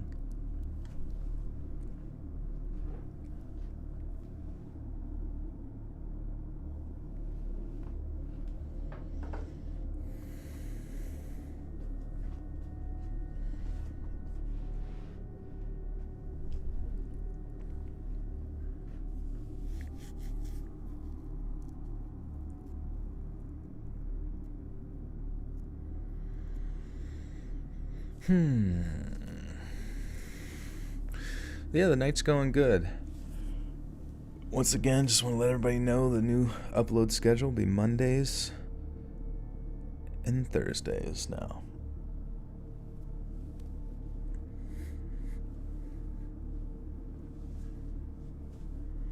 Yes, and please don't deal meth in the chat. That's one of my rules. Having these guys throw all their drugs in the chemical toilet would have most definitely been in their best interest, but the fact was, I wasn't there in that capacity.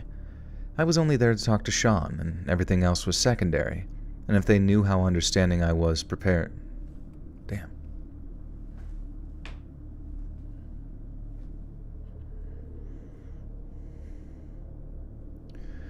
I was only there to talk to Sean.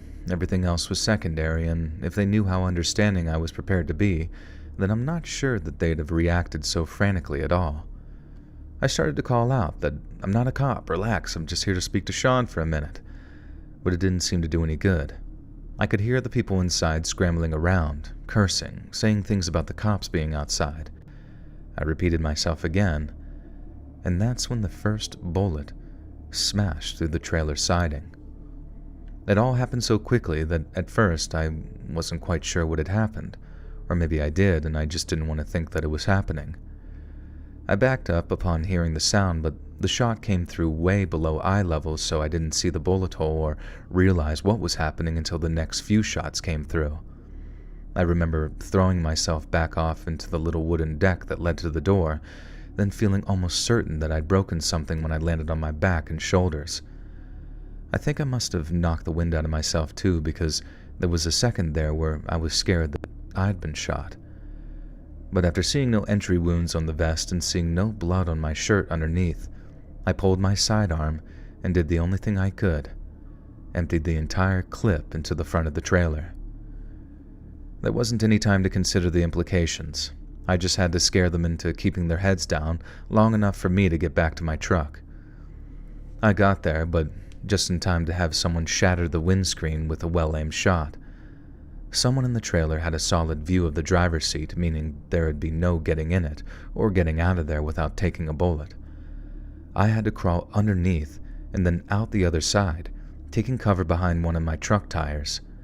I then reloaded, dialed 911 on my cell phone, and then just laid there, aiming out towards the trailer, hoping nobody came out the door in pursuit of me. Luckily, someone else had heard the shots, so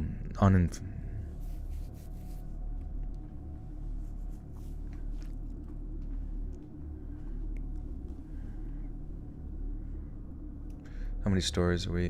This is story 2 of 3.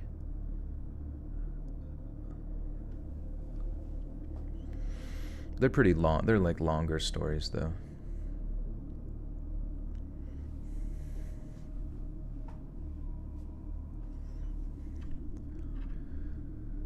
Luckily, someone else had heard the shots, so uniformed officers arrived at least a minute or two faster than they would have from my call alone.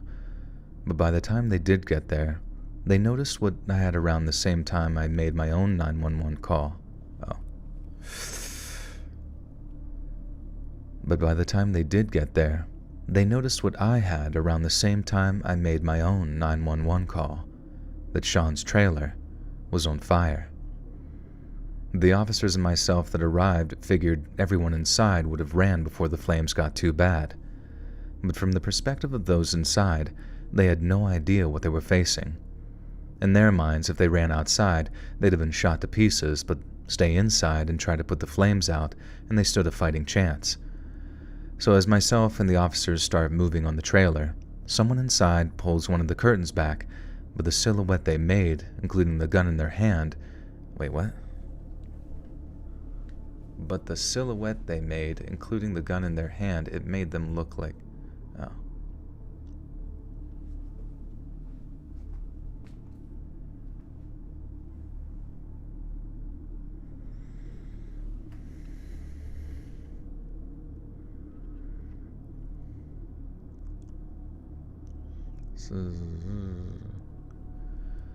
So, as myself and the officers started moving on the trailer, someone inside pulls one of the curtains back, but the silhouette they made, including the gun in their hand, it made them look like one of those training targets. And for the officers who arrived as my backup, they were just as easy to shoot. What followed was another prolonged gunfight, and as more shots went into the trailer, the less those inside were able to put the flames out.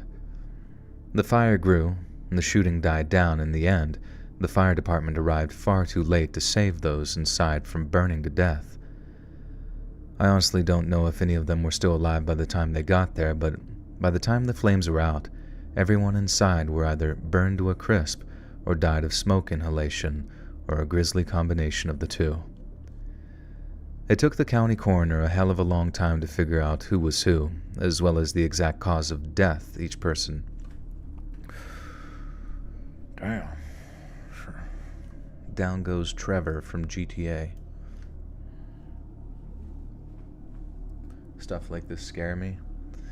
No, because I don't smoke meth, so I should be alright. It took the county coroner a hell of a long time to figure out who was who, as well as the exact cause of each person's death. Only one person died by gunshot, and that person was Sean. The coroners ID'd him through his Marine Corps dental records, but determined that he'd been dead before the flames got to him. There was no telling whose bullets were the ones to put him down, either mine or the cops that showed up after, but deep down, I think I know. I think I killed the one person that didn't really need my help. I think Sean would have gotten through the grief of his mom's death. He might have gone off the rails, but I think her ghost would have dragged his butt back on them again. Wait, what? I think I killed the one person that didn't really need my help. What do I mean? Wouldn't it be like he did really need my help? Or no?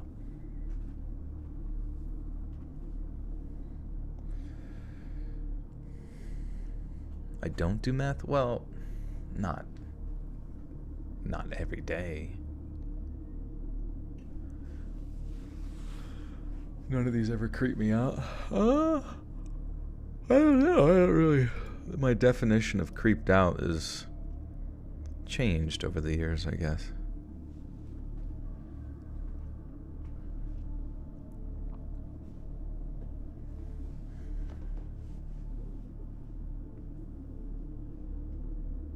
Do you like Satoru Gojo? I'm not sure who that is. Is that anime?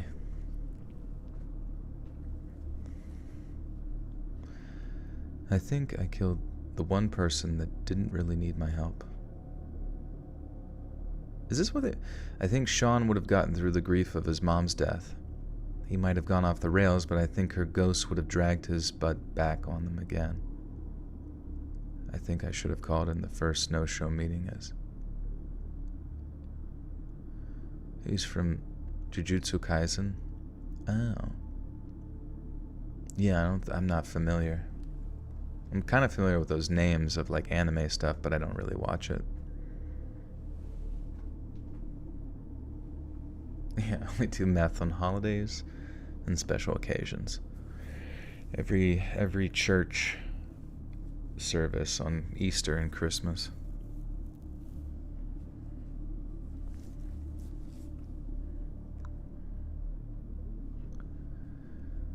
I think I killed the one person that didn't really need my help. I think Sean would have gone through the grief of his mom's death. He might have gone off the rails, but I think her ghost would have dragged his butt back on them again. I think I should have called in that first no-show meeting as and when it happened, and that way, he could have gotten picked up long before I had the opportunity to empty my pistol into his trailer. He might have gone back to prison, maybe for a hell of a long time too, but at least he'd still be alive. There was a phrase I'd heard long ago that never made much sense until that day.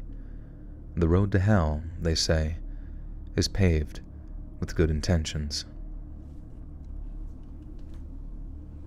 Chimping out meth style. Big methy style. Big chimper style.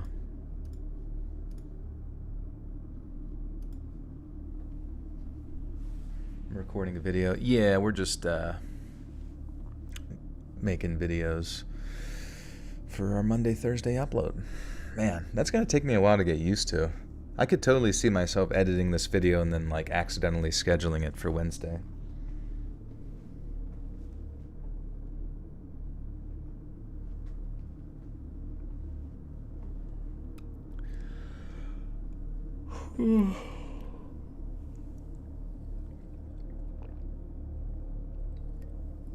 They had weed in Iraq. Boop.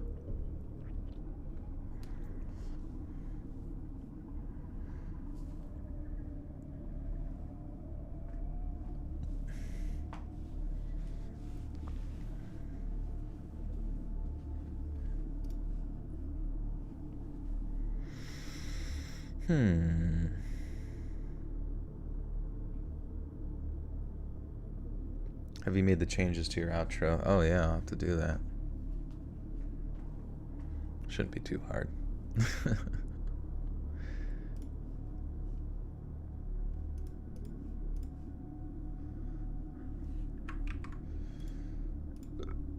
Jujutsu Kaisen.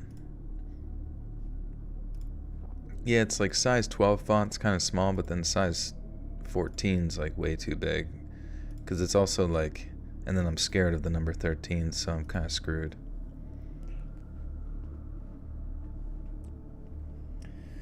Because sometimes you can't have it too big, because then it doesn't really flow very well. You're kind of like, I don't know, you kind of have to be able to see like the entire sentence to a degree.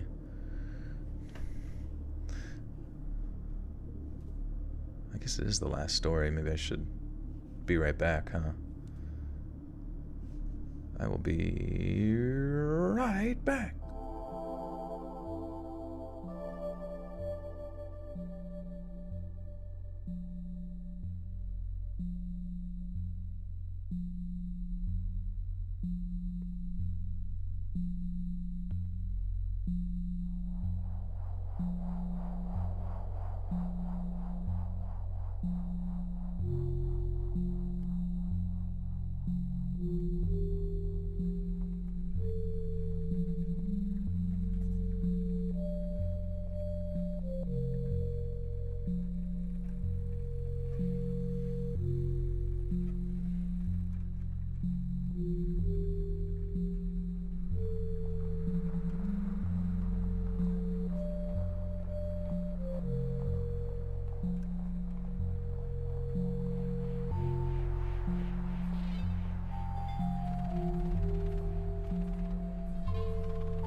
Yeah, baby. Never do shrooms inside. Yeah, my friends wanted me to do shrooms more recently, and I said I was on board, and then I said I wasn't. And then the one friend was like saying about, I don't know, they were just talking to each other, and like I just knew for a fact that if I did it with them, that I would just, I don't even know. Like, I know how much I overthink everything, and that for some reason just being with them, even though they were like close friends, just how like giggly goggly they'd be the whole time, and I'm having like some sort of existential crisis, that it would be such like a bad experience. But it was weird because I said that I would be fine with doing it earlier in the day, and then if we went for like a hike or something, but then they just said like, oh no, we can't, there's no way we could hike, that'd be so bad. Which, I don't know, just seemed like, I feel like if you were, from what I've heard, like high on shrooms, like hiking is like the best possible thing you could do, because you got like, you're gonna be talking and schmocking, and then you're walking. It's perfect. Only with like one super trusted friend. Okay. I guess that's fair. Yeah, I don't know. There was a part of me, like, if we were all just like sitting in my house or something, like watching Netflix, I'd be paranoid that like the curtains are open or something, you know, and like, the snacks, I feel so fat. And then the fact that the one friend was like saying like, yeah, we'll give him like a whole bar because it was like in chocolate, and then the other was like, no, dude, not a whole bar. And then the other one like laughing as he said that, and I'm like, Jesus Christ! So they're already like setting me up for failure by giving me like too fucking much right out the gate. Whatever. And then when I didn't want to do it, they were all like so fucking mad. And I'm like, yeah, dude. What day is it? It is Tuesday, Wednesday, 1:44 a.m.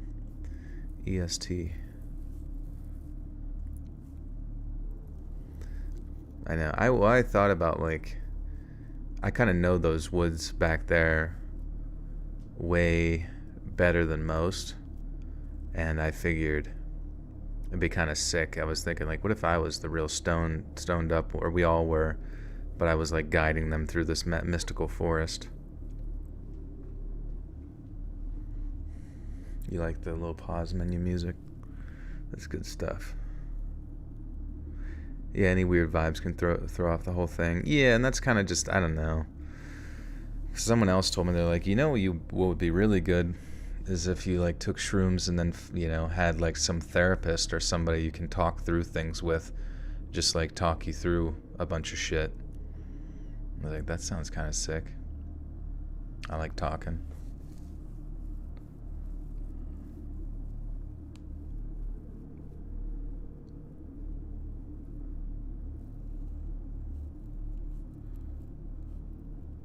The trees will tell me knowledge.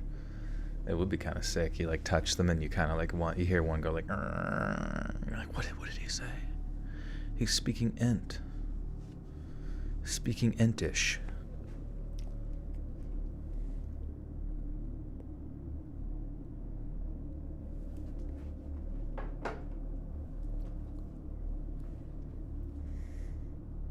Music and darkness, best friends for trip. Why darkness though? Wouldn't darkness be scary? I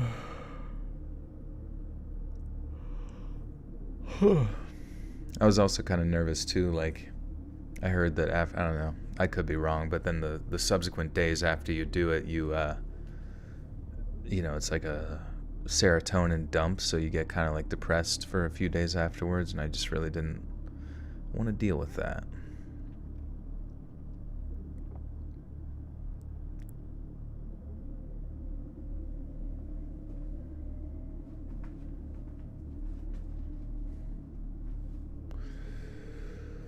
Chillusuals. If you think you're going to have a bad trip, you probably will, but if you're willing to not be in total control, it can be a great time, and don't try to force a profound breakthrough.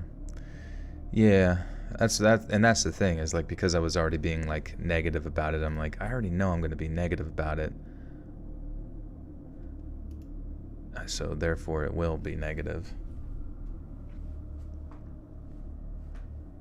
You feel better the days after? Oh, okay, maybe I would. Alright, last story here, my friends, about parole officers. Pretty interesting topic.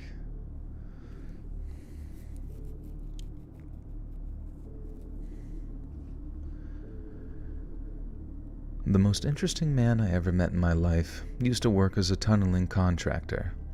I first met him when I was assigned as his parole officer when he was released 23 years into a 45-year prison sentence, and I quickly recognized him as one of the good ones. To me, there are two types of parolees: the ones that are going to give me problems and the ones that aren't. They come in all shapes and sizes and characters, but you can always put them into one of those two categories, and you can almost always tell which one they're going to be from the second you lays eyes on them, precious.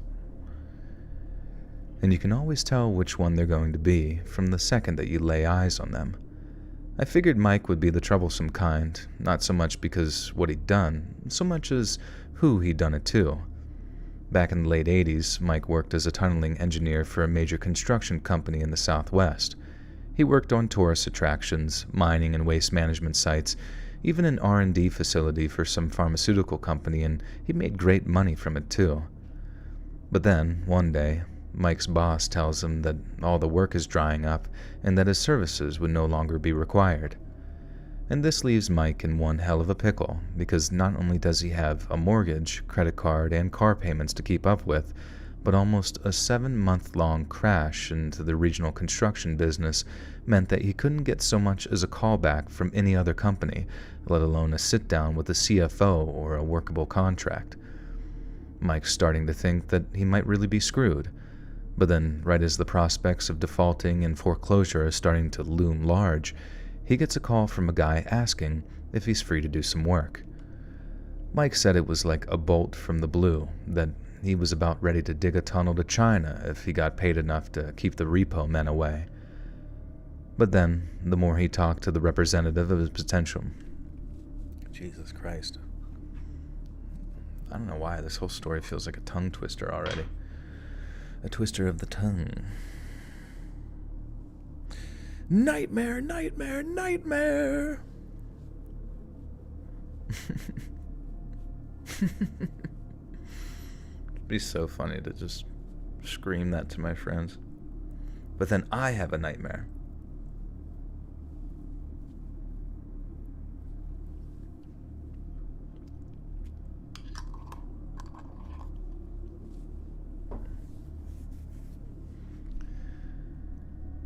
But then, the more he talked to the representative of his potential new employer... That sounded weird. But then the more he talked to the representative of his potential new employer, the more he realized it wasn't going to be like any other job. Mike offered to send over his license number, insurance and bonding information, something which 95% of employers were asked before prior... What the fuck? Ask before prior...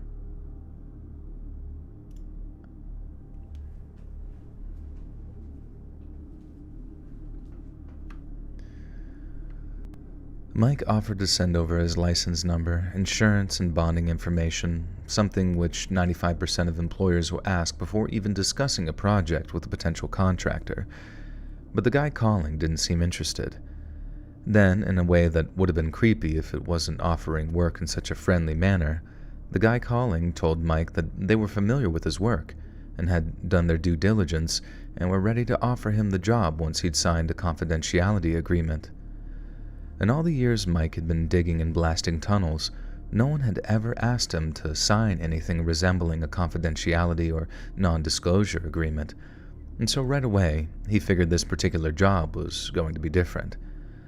But when he heard what the rate of pay was going to be, he almost choked on thin air. The most he'd ever been paid for a single day's work was about $800, which, as any contractor will tell you, is a solid amount, especially during those first 5 to 10 years of trading.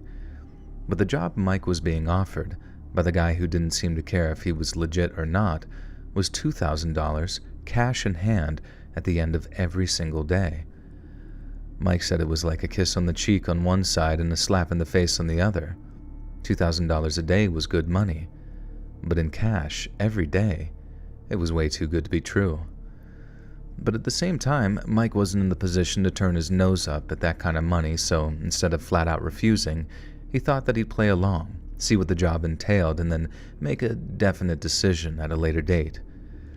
A few days later, the guy calls him back and tells him to drive out to the parking lot of some diner out near Columbus.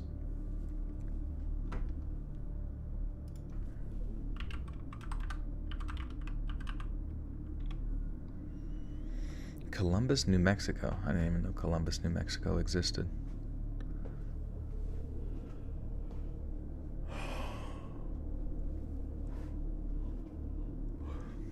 Who else dreams in color? I think everybody dreams in color, don't they? I remember hearing one thing more recently. Someone said that, or I don't even know, like somebody, like they weren't able to like think visually or something. Like when they thought, or like they weren't able to speak in their mind. I don't know. There was like some really abstract way in which like a large portion of the population can't think through things the same way. And I found that interesting, but I also don't know the specifics or if it's true. But it sounded legit, so I'm on board. No internal dialogue. That was it. Yeah, what does that mean? Like, you can't just like think in your head, maybe I won't eat that donut. Maybe I will put chloroform around their mouth.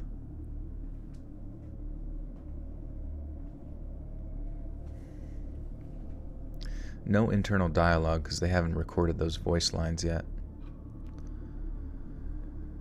A few days later, the guy calls him back and tells him to drive out to the parking lot of some diner out near Columbus, New Mexico.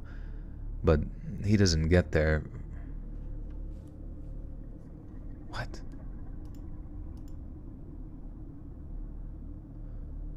But he's...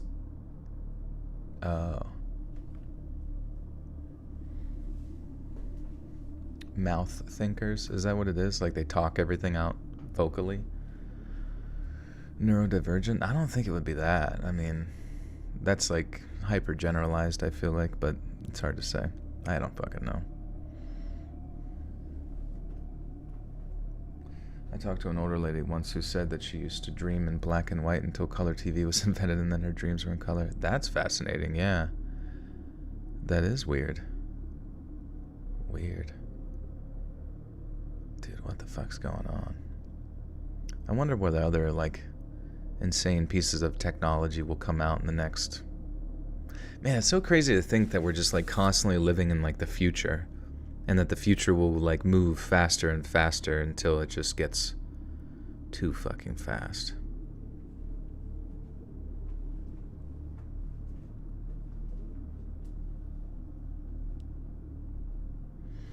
Even if you say it as a form of expression, it's still a sin. What are you talking about?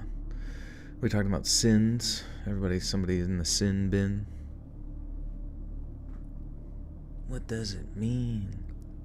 Yeah, I dream in 7K Ultra HD. I dream in VR. VR porn. You dream of NBA YoungBoy.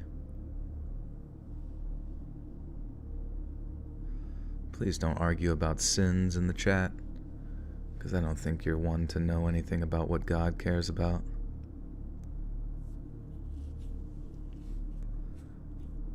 How many technology have we been through? We've been through like 6 to 15 technology. What are we?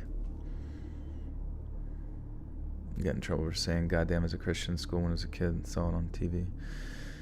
It's whatever, man. Who gives a fuck? Words. If there's ever a person in your life that tells you that you shouldn't say words, just Say it louder. Just say it really, really loud. Just yell it. Just yell it real loud in their face. Because words are stupid. Anakin Skinwalker with a 5. Thank you, thank you.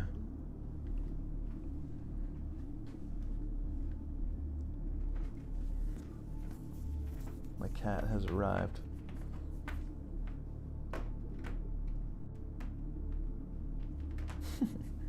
I want to see him climb up a really tall couch, like a really, really big one. See if he does rock climbings, but like kitty cat style.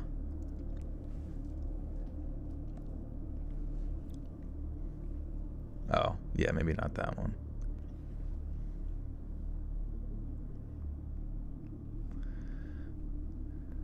A few days later, the guy calls him back and tells him to drive out to the parking lot of some diner out near Columbus, New Mexico.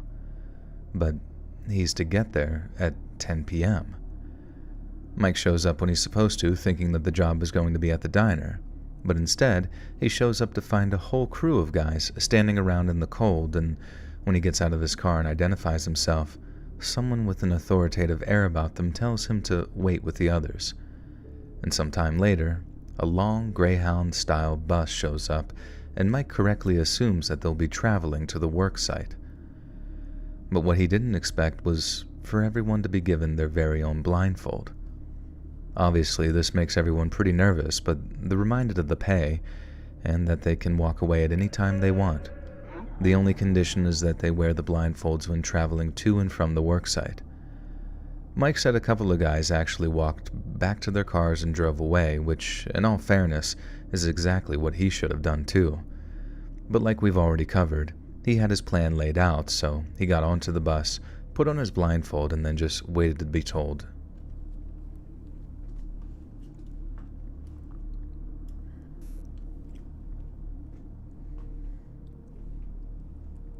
How old's my fur baby? He is 9 years old. He's like as old as the YouTube channel, which is kind of crazy. I think I got him in like May of 2014 or something, or maybe June. I think he was born in June. And then we got him in June of 2014 at like 6 weeks old, or maybe less. And then I started my YouTube channel in August 2014. Which is so crazy. It's crazy to think it's going to be 10 years since 2014, which I know for some people they're like, it just depends contextually. But me being 33, it just blows my mind, dude. 2014 was, Grand Theft Auto 5 came out in 2013. But honestly, objectively speaking, the amount of shit that I've done since 2014 to now is, aside from just doing the YouTube channel, it doesn't feel like a whole lot has changed in like a decade. Even though a lot of stuff technically has, it also feels like it hasn't really at all.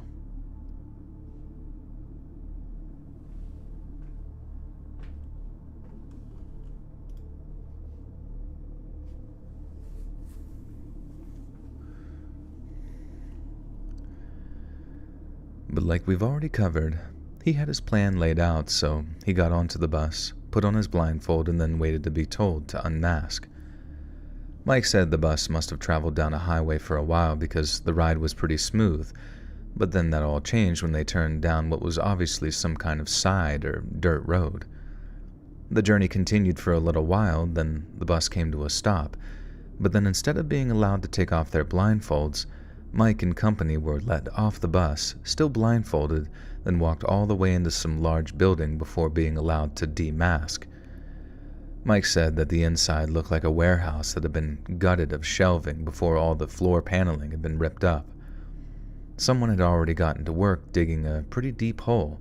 They just had to wait for the engineers to get there before really opening up the tunnel.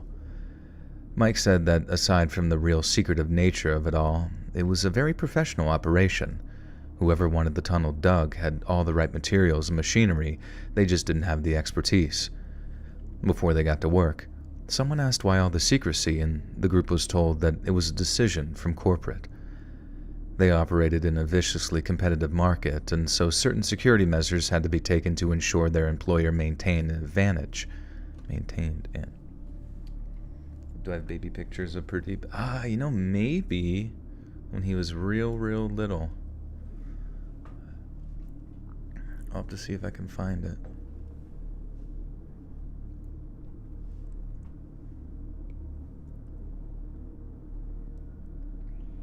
Is your Black Kitty crazy as fuck? My boy, Black Kitties are fucking insane. I love them. No, he's chill. I mean, I guess he'll go through the zoomies once in a while, but he's very chill and sweet and baby. He's very baby.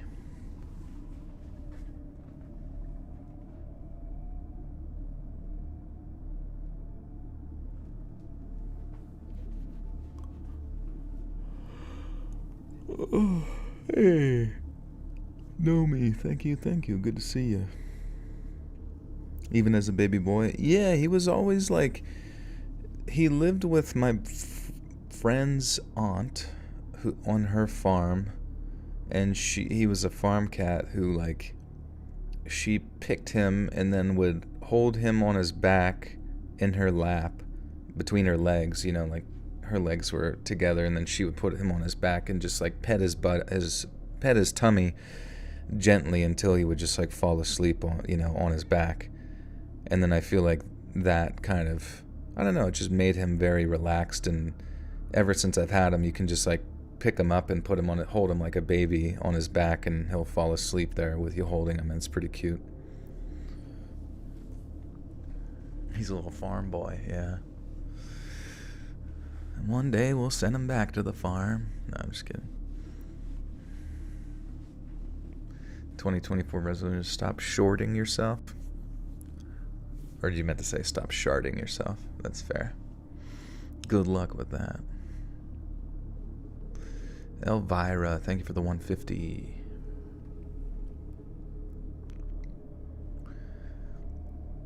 Before they got to work, someone asked why all the secrecy, and the group was told that it was a decision from corporate. They operated in a viciously competitive market, and so certain security measures had to be taken to ensure their employer maintained an advantage.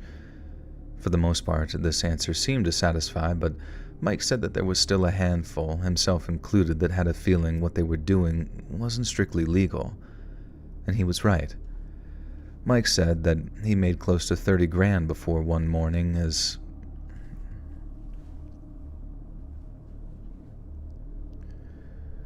Mike said that he made close to 30 grand before one morning, as the bus rolled back into the diner's parking lot just before dawn, a bunch of federal agents ambushed the bus, dragged everyone out, and arrested them on the spot. It turns out their task had been to dig a tunnel under the border with Mexico, and that their employers had been the Juarez drug cartel.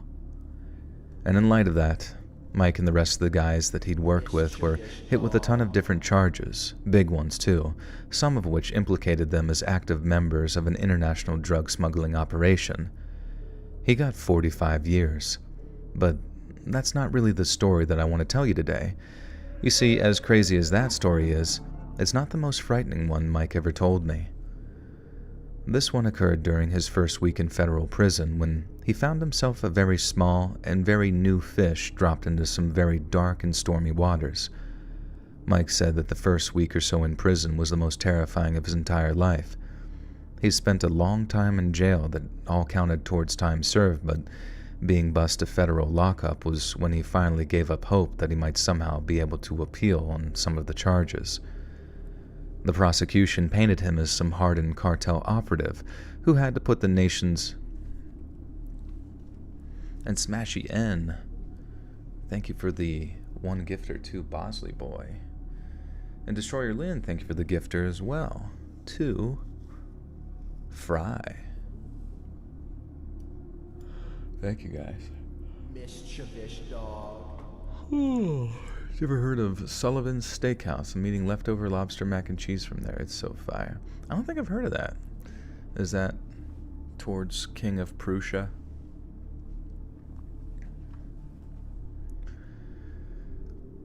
He'd spent a long time in jail that all counted towards time served, but being bused to a federal lockup when he was finally... He spent a long time in jail that all counted towards time served, but being bused to federal lockup when he finally gave up hope that he might somehow be able to appeal on... What is wrong with my brain?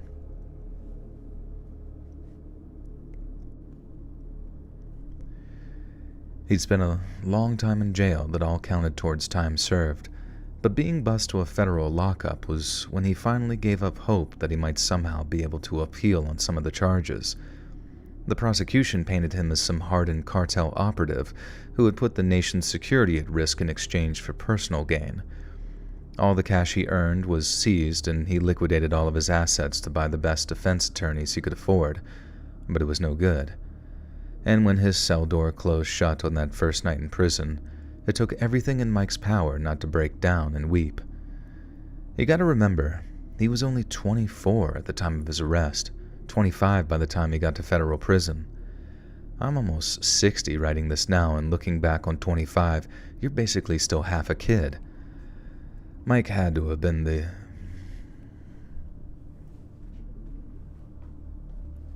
Holy shit, dude. 24.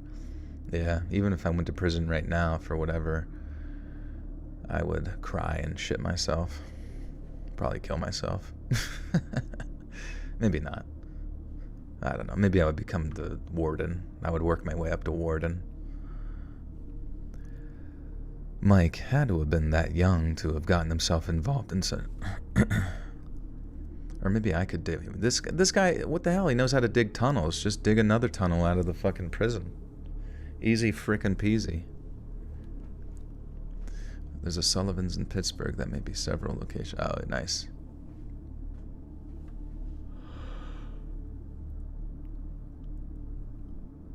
Mike had to have been that young to have gotten himself involved in such a harebrained scheme to begin with.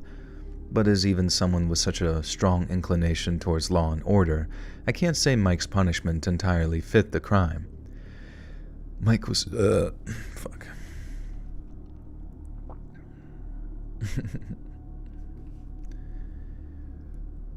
Mike was scared, but he wasn't adult. He knew that what he'd have to do was to survive. Wait, man, what the fuck? Mike was scared, but he wasn't adult. Is it dolt? What is this fucking word? It's like a dummy. Adult.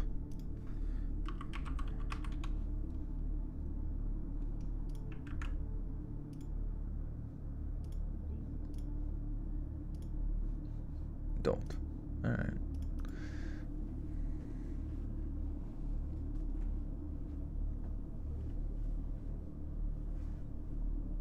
I know you saw the NYC tunnel. Yeah, I heard something about like tunnels for human trafficking or something with in NYC.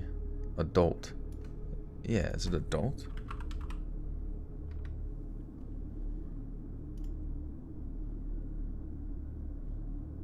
Oh, there's like multiple versions. D-O-L-T, D-U, and then dunce. Dolt, D-U-L-T.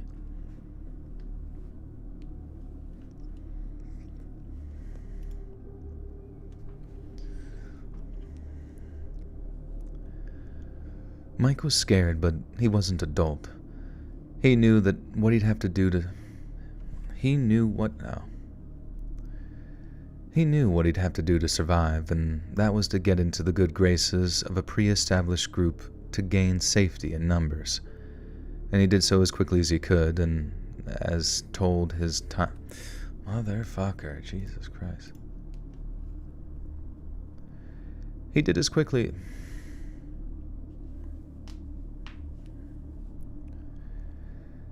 He did so as quickly as he could, and was told his timing was perfect because anyone who showered alone became a target for Black Betty. Betty wasn't the guy's first name.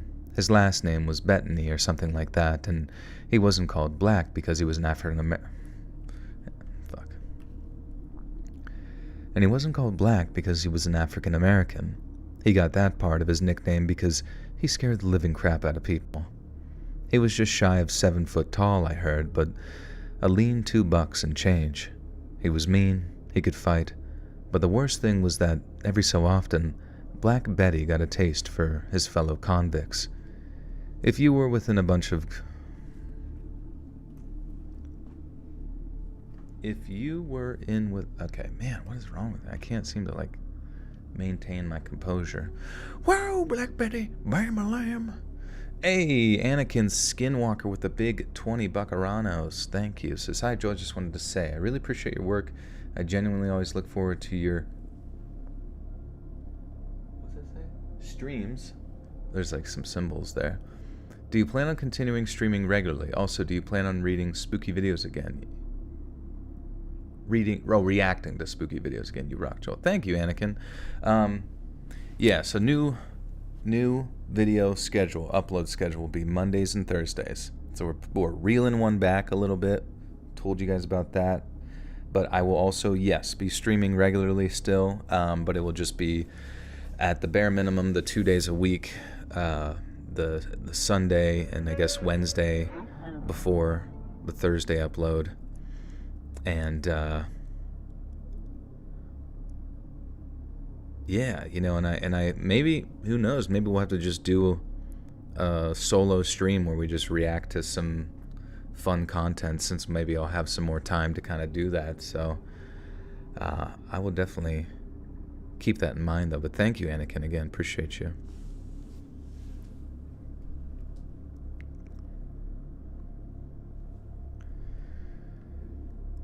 If you were in with a bunch of guys, you could shower together, and although Black Betty sometimes followed and just stood there...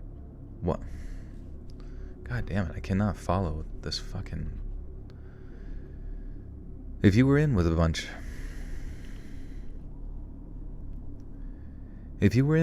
of guys, you could shower together, and although Black Betty sometimes followed and just stood there, watching, he didn't make a move on anyone. But then if you weren't with anyone, and you were one of the stragglers who showered alone, Black Betty would follow them in, and take them, as he said. Mike said that he didn't shower for days, not until he and his new buddies decided to head down to the showers together. When the time came, Mike said that he was hugely looking forward to it, as he had a bad case of stink ass and underarms that smelled like hot death. But when it came to heading to the shower block, Mike was told that he was going alone. At first he thought it was some kind of joke, but it wasn't. His new buddies, who all of a sudden weren't acting very much like his buddies anymore, were deadly serious. He was going to go first, and he was going to go alone, and if he had anything else in mind, he could expect not to survive the night. Mike said he was stunned, that it felt like a nightmare that he was going to wake up from at any moment. Only he didn't wake up, because it wasn't a nightmare. It was actually happening, and he was screwed. He said he needed to take a shower. Not wanted to, needed to.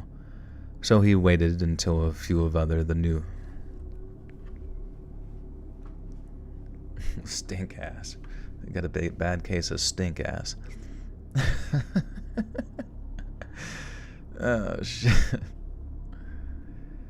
So, he waited until a few other new fish headed down looking scared and alone, and hoped that he would get lost in the crowd. And when I say crowd, I mean maybe 2 or 3 other convicts. Aware of the threat of Black Betty posed,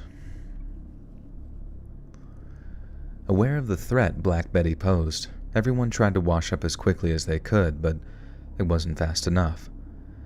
Betty had seen them walking off to the showers and had followed, soap and towel in hand.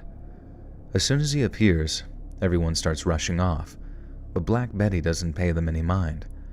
Instead, he's got his eyes fixed on old Mikey Boy, and when he tries to slip past like the rest of the new fish, Black Betty blocks his way. Betty backs him all the way up to the back walls of the shower block, saying all this stuff that's making Mike's skin crawl, warning him that if he fights back, it's only going to make things worse. Mikey's thinking that there's no way that he's about to just give up and give in, but at the same time, there's no way that he's going to win a one-on-one fight with Black Betty. But even so, the best option was to give it his best shot, and if Betty killed him in the process, well, there were worse fates than death. Mike's back right up against the wall.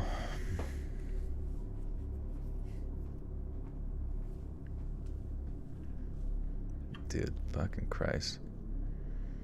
Prison rape. There's a band name for you.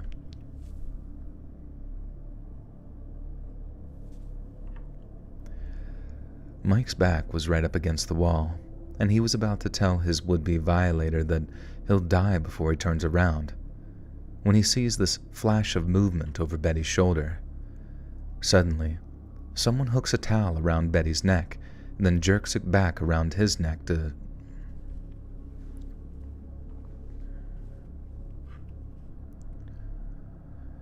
Suddenly, someone hooks a towel around Betty's neck and then jerks it back to send him slamming backwards into the tiled floor of the shower block.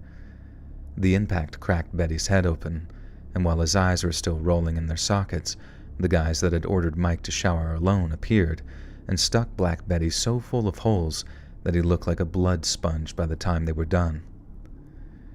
Before they departed, Betty's killers told Mike that, and I quote, "You didn't see anything," which is exactly what he told the warden when he was dragged into his office later on that day. He was so traumatized by what he'd seen that the warden and his top guys had no trouble believing the story. They knew it wasn't Mike who stabbed Betty over 100 times, they just didn't know who did. When Mike wandered back onto the wing, the first people who wanted to talk to him were his buddies. They showered him in smokes, contraband, and all kinds of commissary. Mike's commissary, fuck. Commissary. And all sorts of kisses. They kissed him and hugged him and did his makeup. "You did such a good job, Mikey. You did great out there. You were so brave. They're never gonna hurt you. They're never gonna hurt you." They showered him in smokes, contraband, and all kinds of commissary. Why can't I say that word? He just wants to play leapfrog. "Yeah, everybody, leapfrog in the showers in 5 minutes.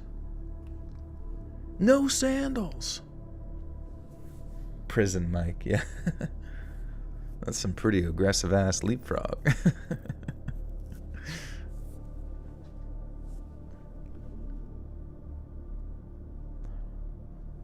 Commissary. How the hell? Make sure I'm saying that right.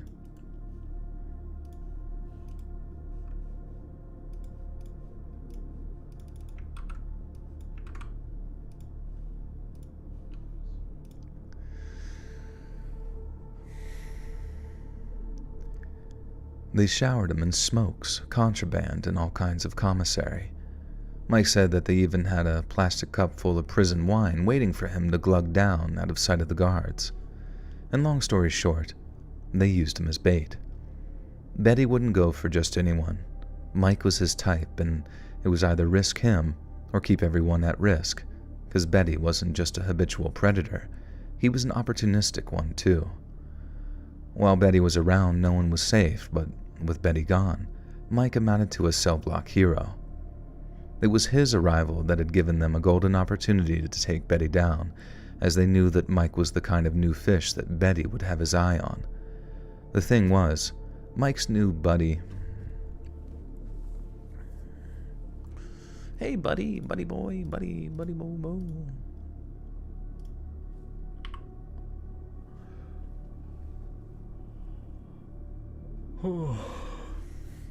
I almost got showered in commissary. Holy fuck.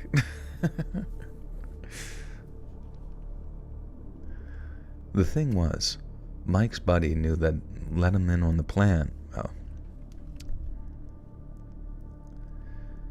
The thing was, Mike's buddies knew that let him in on the plan, and there was a chance that he'd be too scared to go through with it. And so, a little coercion seemed in order. Mike stayed with the group of guys for a long time before later being transferred to a medium security prison called 3 Rivers. It was there that he served out the rest of his sentence, and luckily, there was no one like Black Betty around to terrorize the inmates.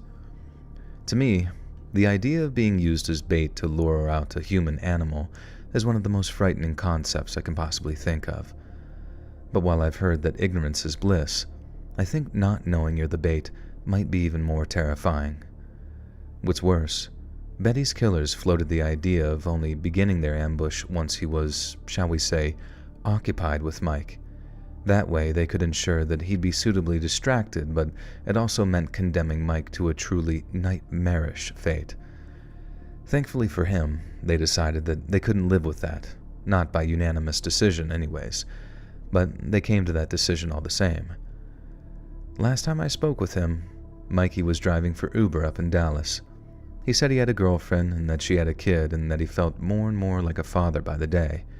He's come a long way since digging tunnels in Mexico, and he's come a long way since being used as bait.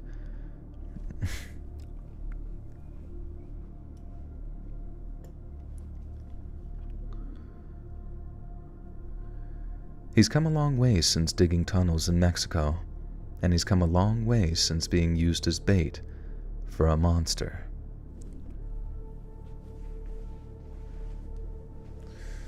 Oh, Black Betty. It'd be fun. It's just so funny that the cartel used non-disclosure agreements. I don't know why that's just like really funny. Have people come work there, but the cartel, you know them, they're always using their legalese to win battles.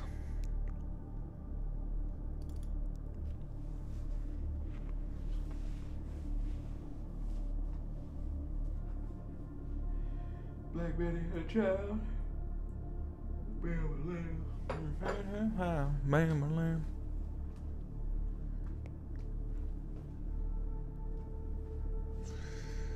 All right, well, dude, I'm stoked about this Monday and Thursday upload schedule. I feel like already happier. Not that I was unhappy or anything. It's just that I feel a little freer. I just really hope that it doesn't like sabotage the channel or anything like that, you know?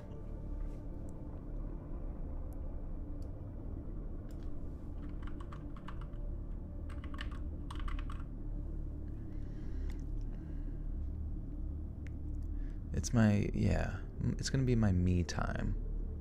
More time to jack off. Sorry, just kidding. Alright, so you guys gotta think of something funny for me to say at the end of this video. Could always change back if it goes bad. That's true. That's a true thing, because I have changed my schedule before. I remember changing to 4 videos a week, and that didn't really work out. Went back to 3.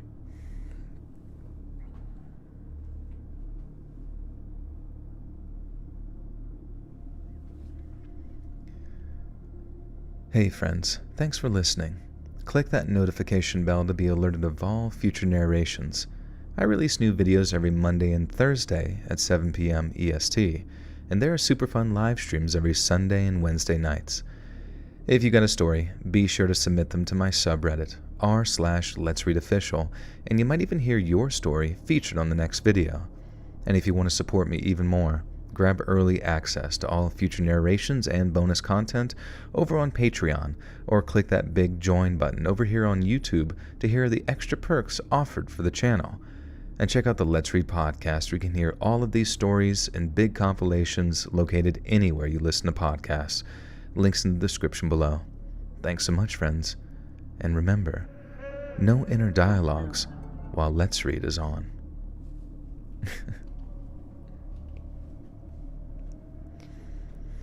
Anakin with the 5 says, Joe, I just wanted to say thank you again. I'm very grateful for you, and I'm also grateful you put these streams up on a playlist for later viewing. Absolutely, yeah. If you guys ever want to check out these streams later, there is a playlist for that, and they should be in order from newest to oldest.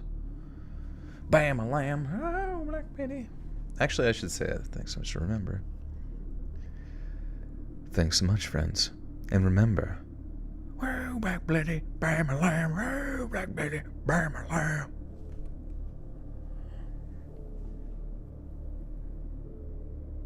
Never eat without YouTube. Never sleep without Let's Read. I want someone to like add that one sound effect from, I think it was from Left 4 Dead 2, one of those creatures that like lunges at you like, rawr, rawr. I don't know if you've seen that video of that guy like jumping over the judge's desk to get to the judge after being like sentenced. There's already some memes being made of it, but if they could add the sound of the Left 4 Dead monster, like, rawr. Let me see if I can find it real quick. The hunter, is that what? Yeah. Hunter's sound effect. Left 4 Dead 2.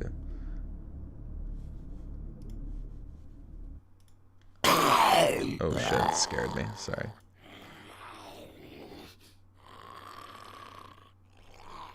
Full Troy Polamalu. Yeah, dude. Oh, there it is.